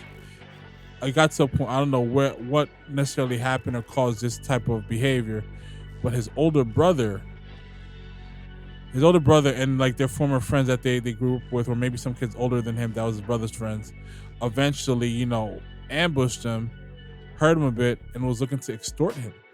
I think you spoke about this guy before, and that's like disturbing to me and stuff like that, because I remember you talked about that story with him. Yeah, so it's just like, I don't know what, maybe he cut him off, or maybe he had to do a few things or whatnot, or maybe he was jealous because the other brothers did not reach the levels he reached.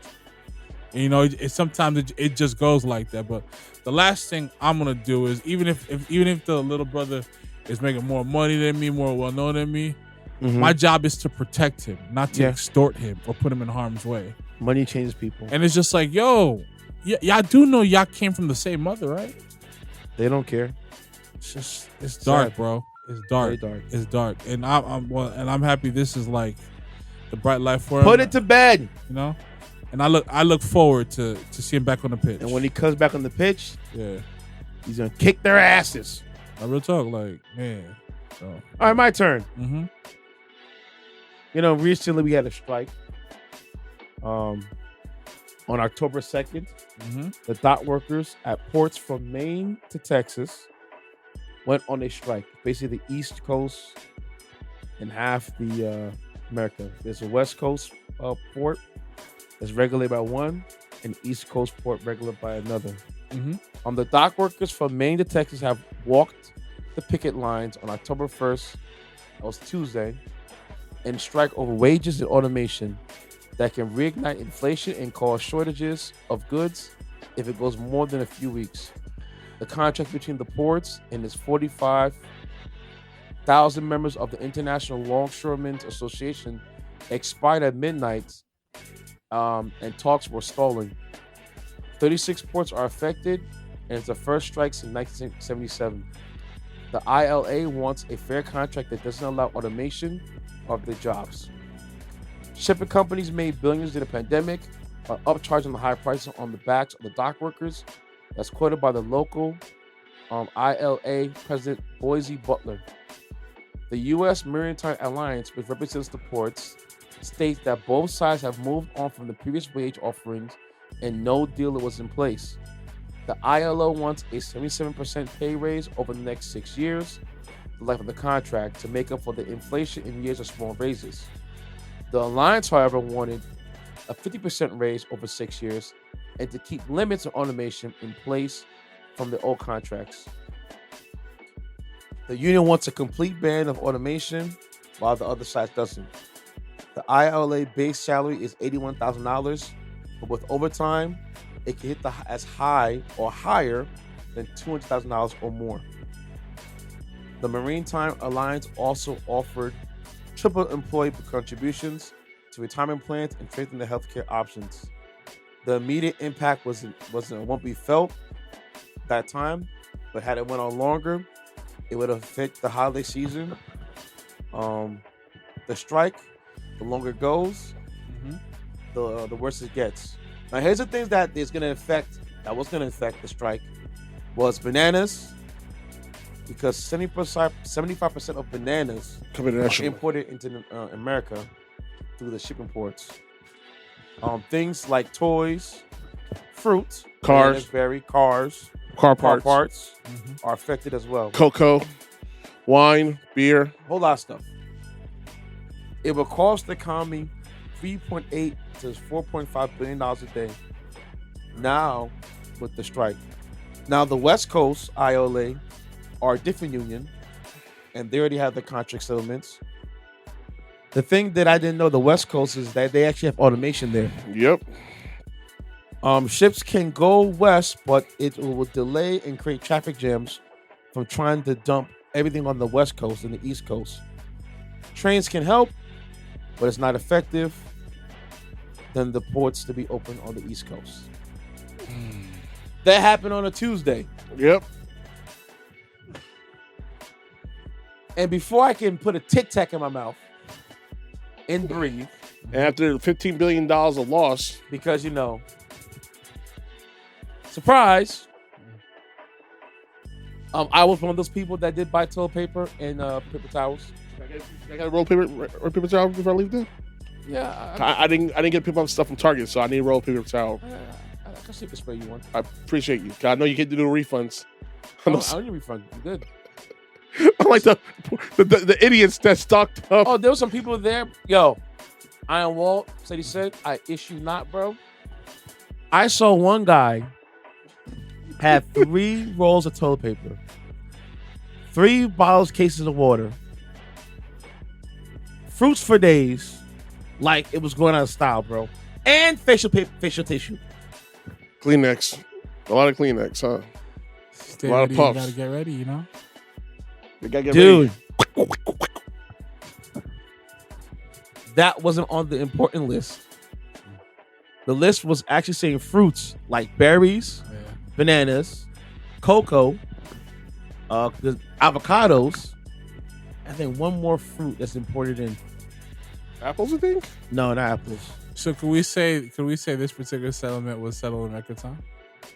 So you can say that, dude. And when I see the returns at Costco, faster than the man with 1,000 worth of baby oil with the casting suit. Thank God we did that episode with you. When we talked about that. Thank God. Oh, there's a God in heaven. God, you're so wonderful. Thank God you tapped out on that football Sunday. I thank the patrons of yours to put you in your place. So I want to thank your manager when I see him. Yes. I give him a tip. Don't worry, we're gonna go there when you gotta work. Oh, it's gonna happen. It's gonna happen, bro. Do what you gotta do, man. I am. And we'll leave you a 10% tip. Do what you gotta do, fellas. Oh my gosh! I know you can spend my food too. Watch. Nah. I see you. No. I could safely say regardless, because I've never done that. I don't think I'll ever get to that point. I just would never do it. It's a karma thing, bro. Yeah, I did it because that person had it coming. Damn. Because that person had it coming. That woman was a real see you next Tuesday, and they had it coming. I don't want to know. Moral of the story is, don't F with those like an F for your food. You're right. Period. You're right. I'll leave it at that. I know the statute of limitations. No. We don't know nothing. It could have been a home cooked meal. We don't know. No. It was at a restaurant. We don't know. Got the waiting special, bro. But I know she left. She had some nice little Parmesan cheese on her bread. Did she have some of those flakes with the hair in it from the nose? And from under cheese. That's when you know that's when you really know you got up in the nostrils and you pull the flake and then there's that little hair on it. Let me see this. You was man. really digging for gold up there. God help me, 'cause I'm so wrong for doing this, but I did pluck a pube hair Oh my gosh. and mix it Oh. into food because that person was really being real extra, and Oh, Lord. she had it coming. My belly hurts. Listen, I never did this to anybody, but you must see me out my. I'm a nice guy. I'm really a nice guy. I'm a teddy bear. I'm a cool dude. I'm laid back, like Joe Cool, like in a Snoopy comic. But Unless she pushes buttons. exactly, and that woman won the prize. It's That's very easy to push the buttons, too, folks. Why you gotta I'm just being honest. Just being honest. Why you gotta go I'm say just all being, that for? what? I'm just being honest. Cause you know, Ceddy I know said you you're my weren't- boy. You're a very laid back kind of guy. At the same time, I can make Joe Pesci real quick. You are a very cool, calm, collective guy, my friend. And yeah, you can cross your fingers. So right now, I don't know what you're talking about, man. you see that, Walt? What? See what? When I see my foot up your ass, you messing with me, boy. Huh? I'm just here so I don't get fined. You don't see a fight. I don't want to see a fight. I'm just You're here. fine. I'm just here so I don't get fined. Fine. Yeah. Oh my gosh, go ahead, man. All right, so pretty much, So Ceddy has an update from us. yep. Dock workers union to suspend strike until January 15th to allow time to negotiate new contract. According to the Associated Press, the union representing 45,000 striking U.S. dock workers at East and Gulf Coast ports reached a deal on Thursday to suspend a 3-day strike until January 15th to provide more time to negotiate a new contract. The union, the International Longshoremen Association, is to resume working immediately.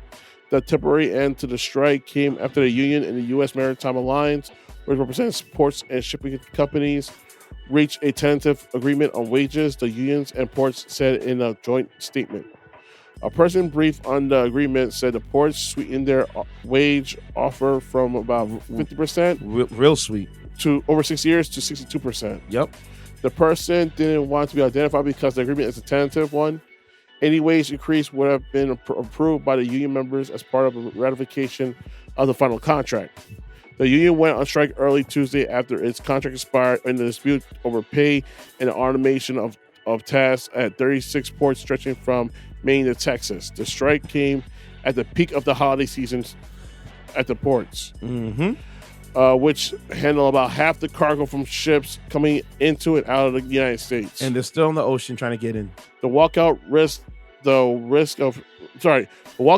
the risk of shortages on goods on store shelves if it lasted more than a few weeks. Most retailers, though, have stocked up or shipped items in early anticipation on the dock workers' strike. There you go. So, with the grace of God and the goodwill of neighbors, it's going to hold. President Joe Biden told reporters Thursday night after the agreement. In a statement later, Biden applauded both sides for acting patriotically to reopen our ports and ensure the availability of critical supplies for Hurricane Helene recovery and rebuilding. Biden said that collective bargaining is critical to building a stronger economy from the middle out and the bottom up. The union's membership won't need to vote on the temporary suspension of the strike, meaning that the giant cranes will start loading and unloading shipping containers Thursday night. Until January 15th, the workers will be covered under the old contract, which expired on September 30th. The union have been demanding a 77% raise over 6 years, plus a complete ban on the use of automation at the ports, which I'm shocked members see as a threat to their jobs. that they got that high of a raise. Yeah. Now, the automation one, I understand why. I understand why, too, because it does take jobs. Yeah.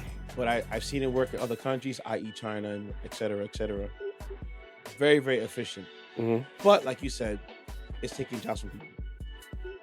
And there was a port worker that was showcasing what the automation does in California. And legit, all this man does is sit on a truck and watch the machines pick up cargo and take west to go Yeah, that's a good job, actually. with the automation. Now, there's not people in there, actually moving it. It's just, it's doing it on its own. It's the truck drivers that do the rest. Yes. Which, if you're a truck driver in those ports, you could be crazy bank. Yeah. Which It's all basically just I'm considering getting into load because them, Newark unload is them, right load them there, and I can just North get right there. Yep. You have the city Philadelphia, you have Baltimore. ports, all that right there. I was shocked that many ports on the East Coast like that. Dude, it's there's a lot of There's them. a lot of Delaware, you know, All that. Maryland, there's a lot of them. You'd be surprised. All that. Very surprised. So when that story broke, I was like, oh, look at that. So congrats to the Mike longshoremen. knows. Congrats to the longshoremen for getting their raise. Because honestly, reality is this: these corporations have been playing loose of their position and laying off so many people in the sake of profit and stock prices All the time. And it's about goddamn time we start flexing these jerk offs to when realize that without us, you would be nothing. What happened? Who lost? The Cowboys? The Cowboys, yo, To they were up because they scored. who? And then then the Steelers scored now. So now the Cowboys have to score with a minute 14 left. the game's still going? Yeah, because it got delayed because of snowstorm, a rainstorm. What's remote? I want to do an instant. I gave it to you, man. Huh? I gave it to you just now. I gave it to you. Hold on. Did Philly lose this week too or no? Philly played. I think they played this today. Play tomorrow, On a right? bye week. The No bye. Phillies? No, Philly. The Philadelphia Eagles No, play they this played week. today. No, Damn. a bye week. 52 seconds left. Cowboys are down by 4. Let's do an actual live recap of the damn game. Stupid. I gotta get my phone original remote. Come on, Walt. Look up. Come on, Walt. Say cheese. Say cheese, Walt. Say cheese. Man, oh man. Y'all gonna hear me? Those out there in the space. Nah, I'm just waiting to refresh Stephen A's page. I get a chance. Y'all gonna hear me how I talk about when I get to football. 'Cause How about them I Cowboys? am a menace when it comes to my football. Oh, you got, oh man, they got close. Uh-oh. Dallas got first and goal on 52 seconds left. Damn it. Wow. Oh, wow. There go Dak doing Dak things. Dad, he's got to turn the ball over real quick. Well, they already had 2 turnovers Here in comes this side of the Tomlin. field. Watt missed, I think he whiffed on the tackle. Somebody messed up on the D-line. You had him. You should have got that dude. Nah, he couldn't get there fast enough. Yeah. And then here's the screenplay. No one's down below to cover him. Oh, Happens all the time. Happens all the time, bro. Struck the hell out of him. All right, we're going to see what Dallas does now. Well, it is what it is. It's like, okay, it is what it is. Smile. Just turn the ball over. But, hey, man, it is what All right, it is. all right. 52 seconds left. You better be on some indefensible, impregnable wall right now because you're right there at the touchdown. Yeah. You better do something. You better pray All they right, mess Dallas, up. let's see what you're about, man. You better pray they mess up, man. That food is terrible right now because of the rain. Yeah. So it's like slosh. Well, I would imagine. So people in the footing is probably slipping and stuff like Not that. as bad as MetLife turf. Got to be team mad victims like since what for the last 10 years. Oh, they're going National turf? shotgun again. Oh boy. All right, watch the trips on the top. Watch the top player right there because motion. This is man. Motion again. Watch the sweep. He's going right for it. Go. Nope. Oh, Nope. No Nope. good. No good. You tried he it. got out right there at the 1. You tried it. Chris, the last second. They said he said. God, he got. He almost had it too. He's right there on the pylon. Right Nah, there. Nah, not there. No, he has to break the pylon play, and Yeah. it fumbled out too. Oh. But you know, You no, don't- it's not fumbled. Nah, No, it's fumble. no, it's not because the ball didn't move after his knee came down first. See, yeah, you're right. He lost the grip at he the lost grip at the end, so it might come out before that. Man, it looked like he came out here, right there, for the So knee it's touch. it's on the 1. For the knee touch, It's on the 1. It came out of his hand. All right, Dallas. You know, Thank you, 4K instant replay. it was going out. Right there, right before it was going out before he touched his knee on the ground. It's still their ball. though. Yo, still Kermit come back real quick because I'm telling you, right there. They're right there. 36 seconds left. Fields must have had a turnover or something. I mean, Pittsburgh. Fields. Oh, Justin Fields. Fields, yeah. Sorry. Are they doing a review? Are they going to move the ball up? Let me see. Let me hear.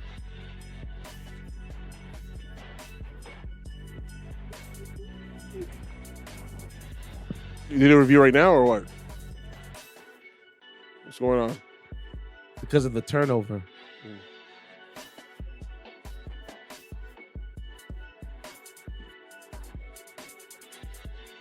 Ooh. What? What? Because the ball moved, and because with the ball was placed at, it goes to that spot. I think Dallas gonna score. Oh yeah, they're gonna score. Dude, I don't know what you gotta do, Pittsburgh, but you better figure it out. You gotta hit stick deck. You better be on their ass like flies to crap because they're about to make a score on your guys, and that's your game. Does someone call timeout? I think Dallas did. They're on them like catfish, you've been pissed. Did Dallas call Exactly. timeout? I think it was Dallas.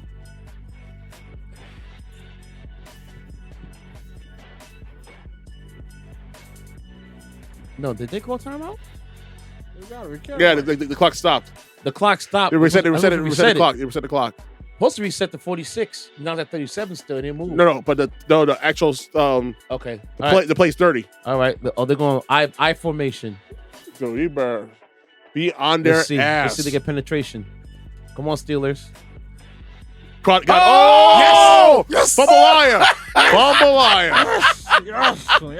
Oh my God! You're close. Wow! Close. Dude, you're oh close. my God! You better be on that That's ass. on the 4. That was in the 4. Yo, you better be on Dallas his ass. fumbled, boy. Yeah. See, man, you see good old hit stick, you know? He said, ain't no way. Ain't no way. No, slap that on his hair. Boy, they so lucky, boy. You're lucky. You The got Steelers should it. recover that, boy. Oh, Game over. Oh my God. Game over. Man. Man, He almost got it too. Like, oh, Yeah. nope. shit, I would have planked for that one. I'll tell you that. I would have Yeah, we're died. going home. It's over. Man. Like, die, Man. die. Man. Dallas, Dak, good recovery, boy. That would have been ugly, boy. Yep. All right, so it's 3rd and goal Dude, on the 4. They're going to go shotgun again. Like I said, watch the outs. watch the outs. Where? Okay, so Ceddy's in motion. What if it's a fake and a handoff? It could be. Could be, yep. Nah, it's definitely a What?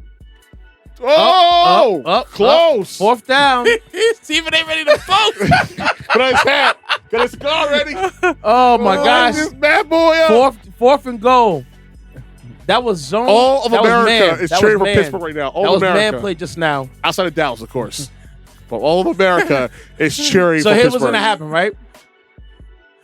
Dallas is going to line up in formation, and Steelers going to call timeout. Mark my word. Watch. Oh, yeah. They're going to see the formation, and then they'll call timeout to see what the play's going to be. Told you. Timeout, yep. Oh, Dallas called timeout. Oh, wow. Ooh. Okay. I thought That's Steelers would have called timeout. Just to see what the formation is. Final timeout for Dallas. Dude, I know Dallas is sweating bullets right now. This is literally do or die time. And I know Stephen A. somewhere in New York getting ready to talk his ish. Put his hat on. Boy, Get his cigar ready. That was a play right there, boy. Yo, That was a play. if they don't win this game, Steven ain't really go right. That laugh might be Dude, all I'm waiting for right now is this guy I found on YouTube who does the NFC East weekly meeting. All right, here we go. man. Squeaky bum So they got time. Ceddy. If I'm gonna put a bracket cover on him. Dude. Now time to call timeout. Of Time to course. call timeout because he got to see the play. Let's go. Time out of that. Make him sweat, man. Make him sweat. They ain't make them sweat. You want to see what they're doing. You want to see the formation and put the right personnel in there. Yeah, Spygate. Yep. Well, yeah, see, I'm telling you, boy, you on something today, boy. Like I'll be following. You know what it is? Though I'm looking forward to it. They're looking forward to it right now. Honestly, after this What game's you mean? over, They don't need binoculars. They got the eyes. Right? the only thing I'm looking forward to right now, honestly, is that All right, 4th and goal. Back on the field. The only thing I'm looking forward to right now, honestly, is on YouTube. This guy follows Scooter McGruder. Uh-huh. He does like a NFC East weekly meeting, and man, he's been on fire every for the last 3 years. The tight end's in motion. They got the safety on the tight end. They're going to bracket him on the side. All right. Watch for the outs. Crossing routes. Oh, he got the touchdown. Got the touchdown. So I said, watch the crossing routes, man. I called it. So annoying. I called it. Didn't I call it? Yeah. I said, watch the crossing route, bro. Yeah, you knew what's gonna happen. I said, watch it. And Mike Tomlin is pissed. I said, watch the crossing routes. Tolbert crossed in front of his face. Wow. So And it was a natural pick play. and Jerry Jones like, oh crap. Bro had a heart attack. Yeah, man. It could. I'm not even gonna say that. Dude, I want to say it's this though. I want to say it's this Yo. though. If they were smart, if Pittsburgh's smart, you better do something. You have 20 seconds. You better do something quick. They don't got the quarterback for that. Now if they get a block here And they get to a goal, and get the runs field it goal. back, Yeah. they get the point. They get the extra point. But dude, you get to. Wait, what happened? False start. Flag. They jumped the count early. But hear me out though. If you make it further enough down the field and go for a field goal, they go over overtime.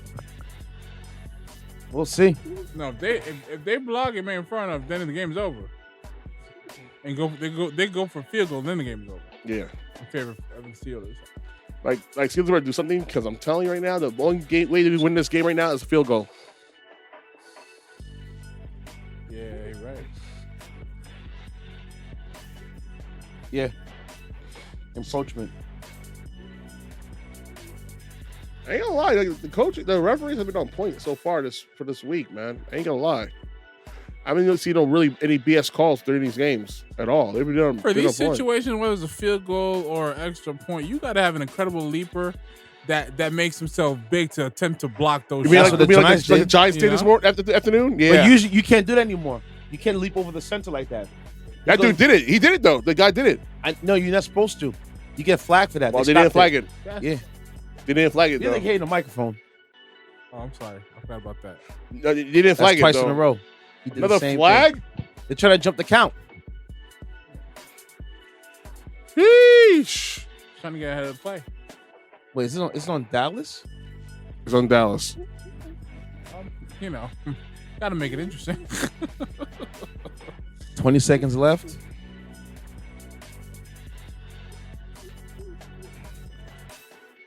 Offsides. Oh, Steelers. Yeah, It's it's on pressure. Dallas. Well, it's on. It's on the Steelers. Yeah, they're trying to jump the count. But Tolbert with the crossing pick with the pick play, Yeah. I called it. Should have hit stick him. You can't. You get flagged for that. Then you Hit get stick first and him. goal. Stupid. Hit Yeah, stick you him. know, make him see stars a little bit. It was a natural pick play because when you're that close to the goal, you can run those. All right. All right, yo. All right, Pittsburgh. You got 20 seconds left. You better get it on the field as far as you can to get this field goal. See what you can do. That's your only saving grace. Right there. See? And They ran win the crossing game. plays and they were in man. Oh, yeah. Those are man beaters. Yeah. See? Pick. Got him. Pick. Wide open. Wide open. Free real estate, kids. And he came from the other side Yep. and crossed over. Yep. And 26 was following him. No. They were doing zone. He had him. The safety had him. If 31 would have got there, they ran the zone play. That had enough time to do what he had to do. Yeah, he did.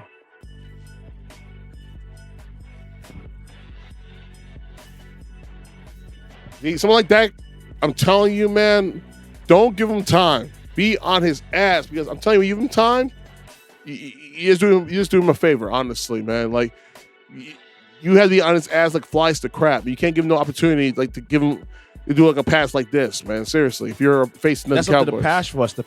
First of all, the pass rush didn't get there. Yeah. Like, look at the Giants. The Giants could have won that game against the Cowboys. And And they messed up. And he messed up.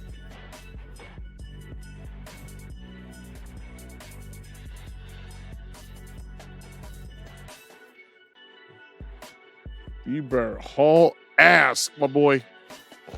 Figure it out. All right. On the 20, did the swim kick. Yeah. 15 seconds Yo, left. Hail Mary right now. Hail Mary. Well, we'll see. Yeah, again, as further you can, make this field goal. That's the only way you're going to be. Yeah, There's a the only chance. There's the only chance you're going to chance of winning at all. Man. All right, Boswell. We'll see what kind of foot you got now. He told you. Yeah, your boy's getting ready. Just do or die time for that dude. No pressure. And then if I'm If we cross that line, then they're good. if I'm for the them, kick. I'm putting. It's right. Everybody back. Throw the ball. Oh, it's game. Oh, is that an interception? No, he dropped it. He dropped it. Ooh. Silly. See, 7 silly seconds. jokes? Dude, Ice the game right God, there. you gotta do something, man. You gotta ice the game right there. Yep. Well, no, ain't no time for no vehicle at this point. Nah, he gotta go for the gusto. Dude, He don't got the arm. Listen, you got the foot. No, first of all, it's a new system he's running, and the only way you can get down if you get to the 40 and get on the outsides. If I'm the Dallas Cowboys, I play umbrella defense, protect the sidelines. What you doing right now? Yeah, you gotta get at least to the 40-yard line. From your 20 to their 40, a lot. What are you really lateral? It's over. It's over. It's over. Game over. It's over. It's over. Dallas won. Dude, Congrats. congrats, Pittsburgh. You played yourselves. I just hold on. Flag, Fight. flag. Flag on Pickens. Congrats, Pittsburgh. You played yourselves. It's like Out of the garbage, right? He's so good. He's so good. He's so good. Damn. Listen, man. That was a good game, though. You gotta close them out, man. Dude, when you had a chance, you should have finished them, man. Hey, I'm guessing Pittsburgh messed up. Because you heard us early on. Dak is a $60 million quarterback, and he can't do nothing. Well, he just won a game. Now. He just won a game, so there you go. So everybody in the did Washington won the game this week too? Yeah, they crushed. So every East Coast NFC East game was one outside of Philly. Philly, yep. Philly has a bye week. All right, that was fun. yeah. Never give Dax that time to breathe, man. Never give him that much time to breathe. That shotgun and they ran those crossing routes, and that was it. And you knew it was over. Put your head down. It's Tomlin. over. It's over now. Justin Fields can only go so far. They need to get a new quarterback in Pittsburgh for real. They have Wilson. They got Fields. Fields was just holding the spot. And Fields ain't the guy. I'm gonna say he ain't the guy. He's trying to learn a new system. He's a future, not the guy. All right. Well, he ain't ready. That's a very indifferent answer you gave. I said he's the future, not the guy. It's a difference. He's a guy right now, and you gotta be the future. Prime example, remember Monte Ellis? Yeah. He was a guy right now, and they traded him because that was the future. Yeah, and Golden State, but you know elsewhere that not been the case. All right, let's get the wise guy segment. Get this through your head. Wise guy. You only exist out here because of me. That's the only reason. Without me, you personally, every wise guy still around, I'll take a piece of your Wise guy. Where's your Lauren? Don't ever go over my head again. All right. Wise guy segment. I gotta pull up my damn wise guy topic because I'm what over here. Popcorn gallery. What?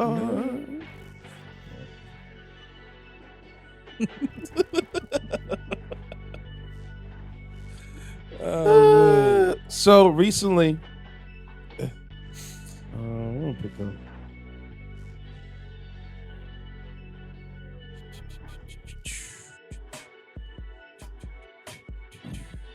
Come on, let's go. So I'm gonna give this one to the lovely Nightcap podcast show. Your boy Unc giving the word, as he always does. You know what I mean? Mm-hmm. And he was talking to Ocho. Yeah, what? Oh, I know. And he was talking about relationships with Ocho. Mm-hmm. And the gist went as follows: that it's about trying to find in a relationship, more times than not, you're gonna get with somebody that's gonna give you minimum 60% what you want, but maximum about 90%. It's very rare you find 100. Mm-hmm. You know what I'm saying?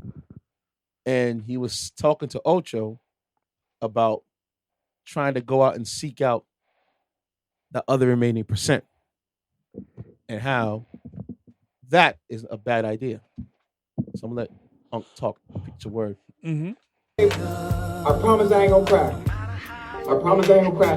But bring that back one more time. A lot of times, men will leave a woman that has 80 to 90% of what we want, only to go be with somebody that has 10 to 20%. You see that? We'll get mad at the woman. She got 80 to 90% of what we want. We get mad. Fix your face. Take them to 10 to 20. I need that. I promise you ain't crying. These are tears of joy. I need to hear that, bro. Hey. Oh, shit. Where I was going. Do me a favor. I promise I ain't gonna cry. So one thing I love about Nightcap, because it gets real sometimes on that show. And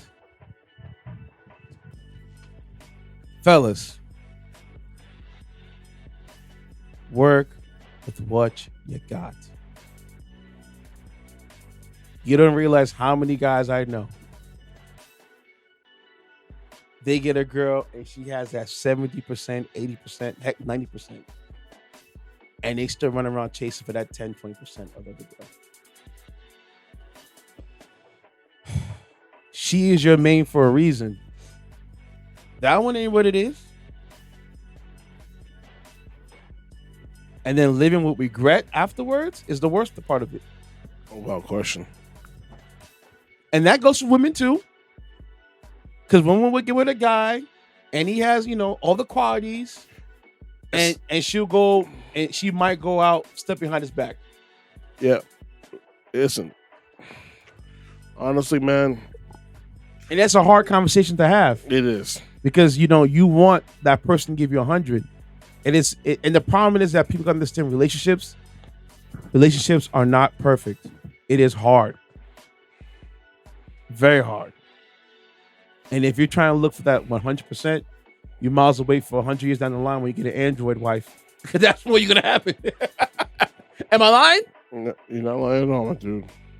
No, not at all. I think, you know, from the outside looking in, to be honest with you, but, and I'm very observant and just, you know, I just assess whatever perspective I see on a situation is the effort should be 100%. Yes, that you one know, too. At all times, like, you know, there might be a season where it's 100% on one side, and it may be 60 on the other side, or vice versa. But you know, if there's just certain areas about a person that's, you know, that's not something that's gonna, you know, probably change or improve in a year or so, you don't erase the other great qualities that person has. Mm-hmm. Like it's very easy to do that. It's very easy to dismiss the humanity in a person as if you're the complete package and you're not flawed. And that's why whenever you talk to like older couples who've been together for like 30, maybe 50 years, the most important thing they say is friendship. Like even in the heat of the moment, you gotta realize, you know, that person is your friend. Like, you can't be out here trying to call this person out their name and out their face and realize, you know, like, okay, there's some tension here, but like, there's just a line that you don't cross. Yeah. So that's one of the biggest things. Hearing that, I had to send that to my homeboy. Mm-hmm. I said, bro, you keep out here ripping and running. Slow down, bro. It's ego, man. Slow down, bro. It's ego. It's access. It's just knowing that at any given time I can get it how I want it. I said, yeah, that's cool. But then you come home, you lonely. Is it worth it? You know what? I think sometimes pleasure is just fool's gold, bro. It is. Because you want what you want right now, and again, like, you know, not to say women can't Yeah, not to say women don't have these attributes too, but sometimes just men are just, and I'm not excusing this because there's a lot of conversation about this particular subject as far as men like having like focus for one person, but sometimes men are just primal creatures out here. Yeah. And Now, if you're single and you're primal and you explain yourself, so be it. But don't be the one thing I tell fellas, don't be that guy that's primal and single, but then you give off we're together type of energy. I'll never give that up. Don't do that. I'll never give that up. Don't do that to a female. Honestly, don't do that. Honesty is the best policy. It is. Let them know what's up. Like it's like the best it policy. It will settle so many future arguments for you. Trust me. Because even if they end up feeling a way about you and saying, like, at least they know. At least you say, he never lied to me. No, he never sold me on something that wasn't it. He never did more than he said what this was from the beginning. So like they could have wanted more and they just never got more, and they agreed to saying okay, thinking that they could sway you into a different situation, but you wasn't swayed. And that's the one thing too, because sometimes I think it's ego. Sometimes you might be swayed and it might be like I got him, so I'm just gonna act like I don't want it. But it like I said, just don't waste your time. I think we're too grown to be playing around in 2024. If you know what it is and she know what it is, epitomize what it is. Yeah. And then when one person moves on, respect them. Yeah. Respect is the biggest thing. But like Unc said, Unc's right. Some guys go out there running around. They got that 80 at home, 70 at home, and be a good woman. And they just still, man, stop with the wander eyes, bro. Trust me, you're better off. Now, if you're gonna make it something where it's a look, I'm not saying that you not to do your dirt. You want to have fun, but don't try to make that side thing the main thing. Like, oh, she's upgrade. No, she's not. Nah, bro. She's just the nice little honey tender on the side next to the mashed potatoes. Yeah, no. She's not the lobster. She's not the ribeye. Now, if the person you with is giving you 30% energy or 40% energy or even half, why are you with them? Leave. Huh? Go enjoy life. Leave. Seriously. You can do better. Yeah. You guys said he said? Did I strike a nerve? I apologize. No, you didn't at all. No, because it is. It's the truth. You over there quiet over there, and you scrolling. No, I'm just thinking because honestly, like I said, like I've seen it all the time, especially in our line of work. Oh yeah, I see it all the time, and then these women say, "Oh man, never fails, bro. Man ain't ish this and the third." Like, listen, man, you're one of these type of guys. And I say you're typing ish. And if that's your type, then ultimately you ain't I ish. am telling y'all right now. The older I'm getting, the smaller I look at that dating market. Like, nah. You know what it is? I'd rather be single, bro. Bachelor. I'd rather be a bachelor. I can not take many people seriously. And know what it is? Honestly, it's gonna be. You know what? I'm sorry. I take it back. Not all. Not all. There's a few out there that's good ones. Actually, a lot, but you gotta filter them out. Yeah, I'm getting to a point where like. Even though part of me is so invested in all these, and actually having the honest, unfiltered conversation with the opposite sex, I know it'll never happen without it just being complete transparency. So now I'm just amused. I just continue to be amused by all the women who were attracted to the red flags, trying to turn them to green flags. Knowing that, wait, hold on a second. This is what got you in because the green flags was repelling you, but the red flags was attracting you. And the same thing as the color red should. And the same thing go with some fellas I know. Yeah. Getting with a chick, I'm like, bro, no, that's not the one. But not red like, I got a friend of mine. And Short and him are done. Done. To the point, like, she don't even acknowledge the dude. Mm-hmm. And, like, old girl be on social media, be floating like she going out. on dates and having good old times. And I'm like, bro, don't you see all this stuff? Oh, we're working it out. No, you're not working anything out. You need to get out your head and move on with your life. Working it out is a two-way street, yes. Not a one-way street. Not a one-way street. You're at a dead end. Yes. She's on a two-way street with someone else. Yeah. No, I'm not gonna. And the worst thing about it though is like, I know when that person crash lands, crashing out, bro. Listen, the best thing, and especially like Ceddy said and I said, in our line of work, we see all the time. Oh my God, a lot of these girls crash out, man. Dude. I've seen these chicks take these poor guys.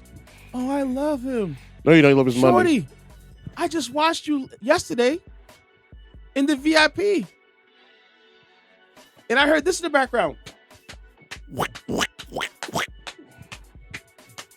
don't love him. And that wasn't your man. That was somebody else. What are you talking about? Yeah, you ain't loyal. She loves him the day before that happened. And he comes, picks up at night? Dude, I would never pick her up again. She's back to loving him again. I get a Hulu. Uber. Uber. I get an Uber. For me, with these dancers, no way. Listen. I could never date a dancer. Ain't no way. Listen. No way, no how. And then you see her pull it up in the black tint. Exactly.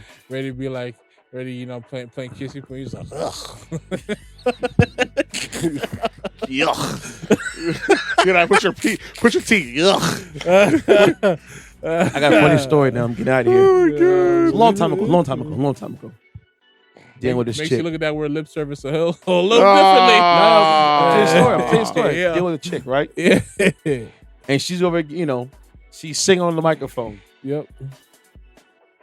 She's done. I'm done. I go by my way. She go by her way. An hour later, we're at a function. And I see her pull with old boy. I ain't know old boy. And she's all kissy face with the dude. Have you no shame? Guess not. I watched your mouth turn white on the inside. Sure. Yeah, you was just playing Miss Pac-Man the other day. An hour ago. Yeah. No? And you were the same outfit. So I know you didn't brush your teeth. Yeah. And you were kiss dude inside the cheek. So, I mean, she could have grabbed some cherries first before she got to the ghost. Well, you can't.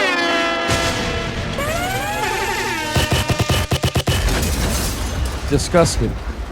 Welcome to Shameless America. No, that's Shameless America. Shameless across the world.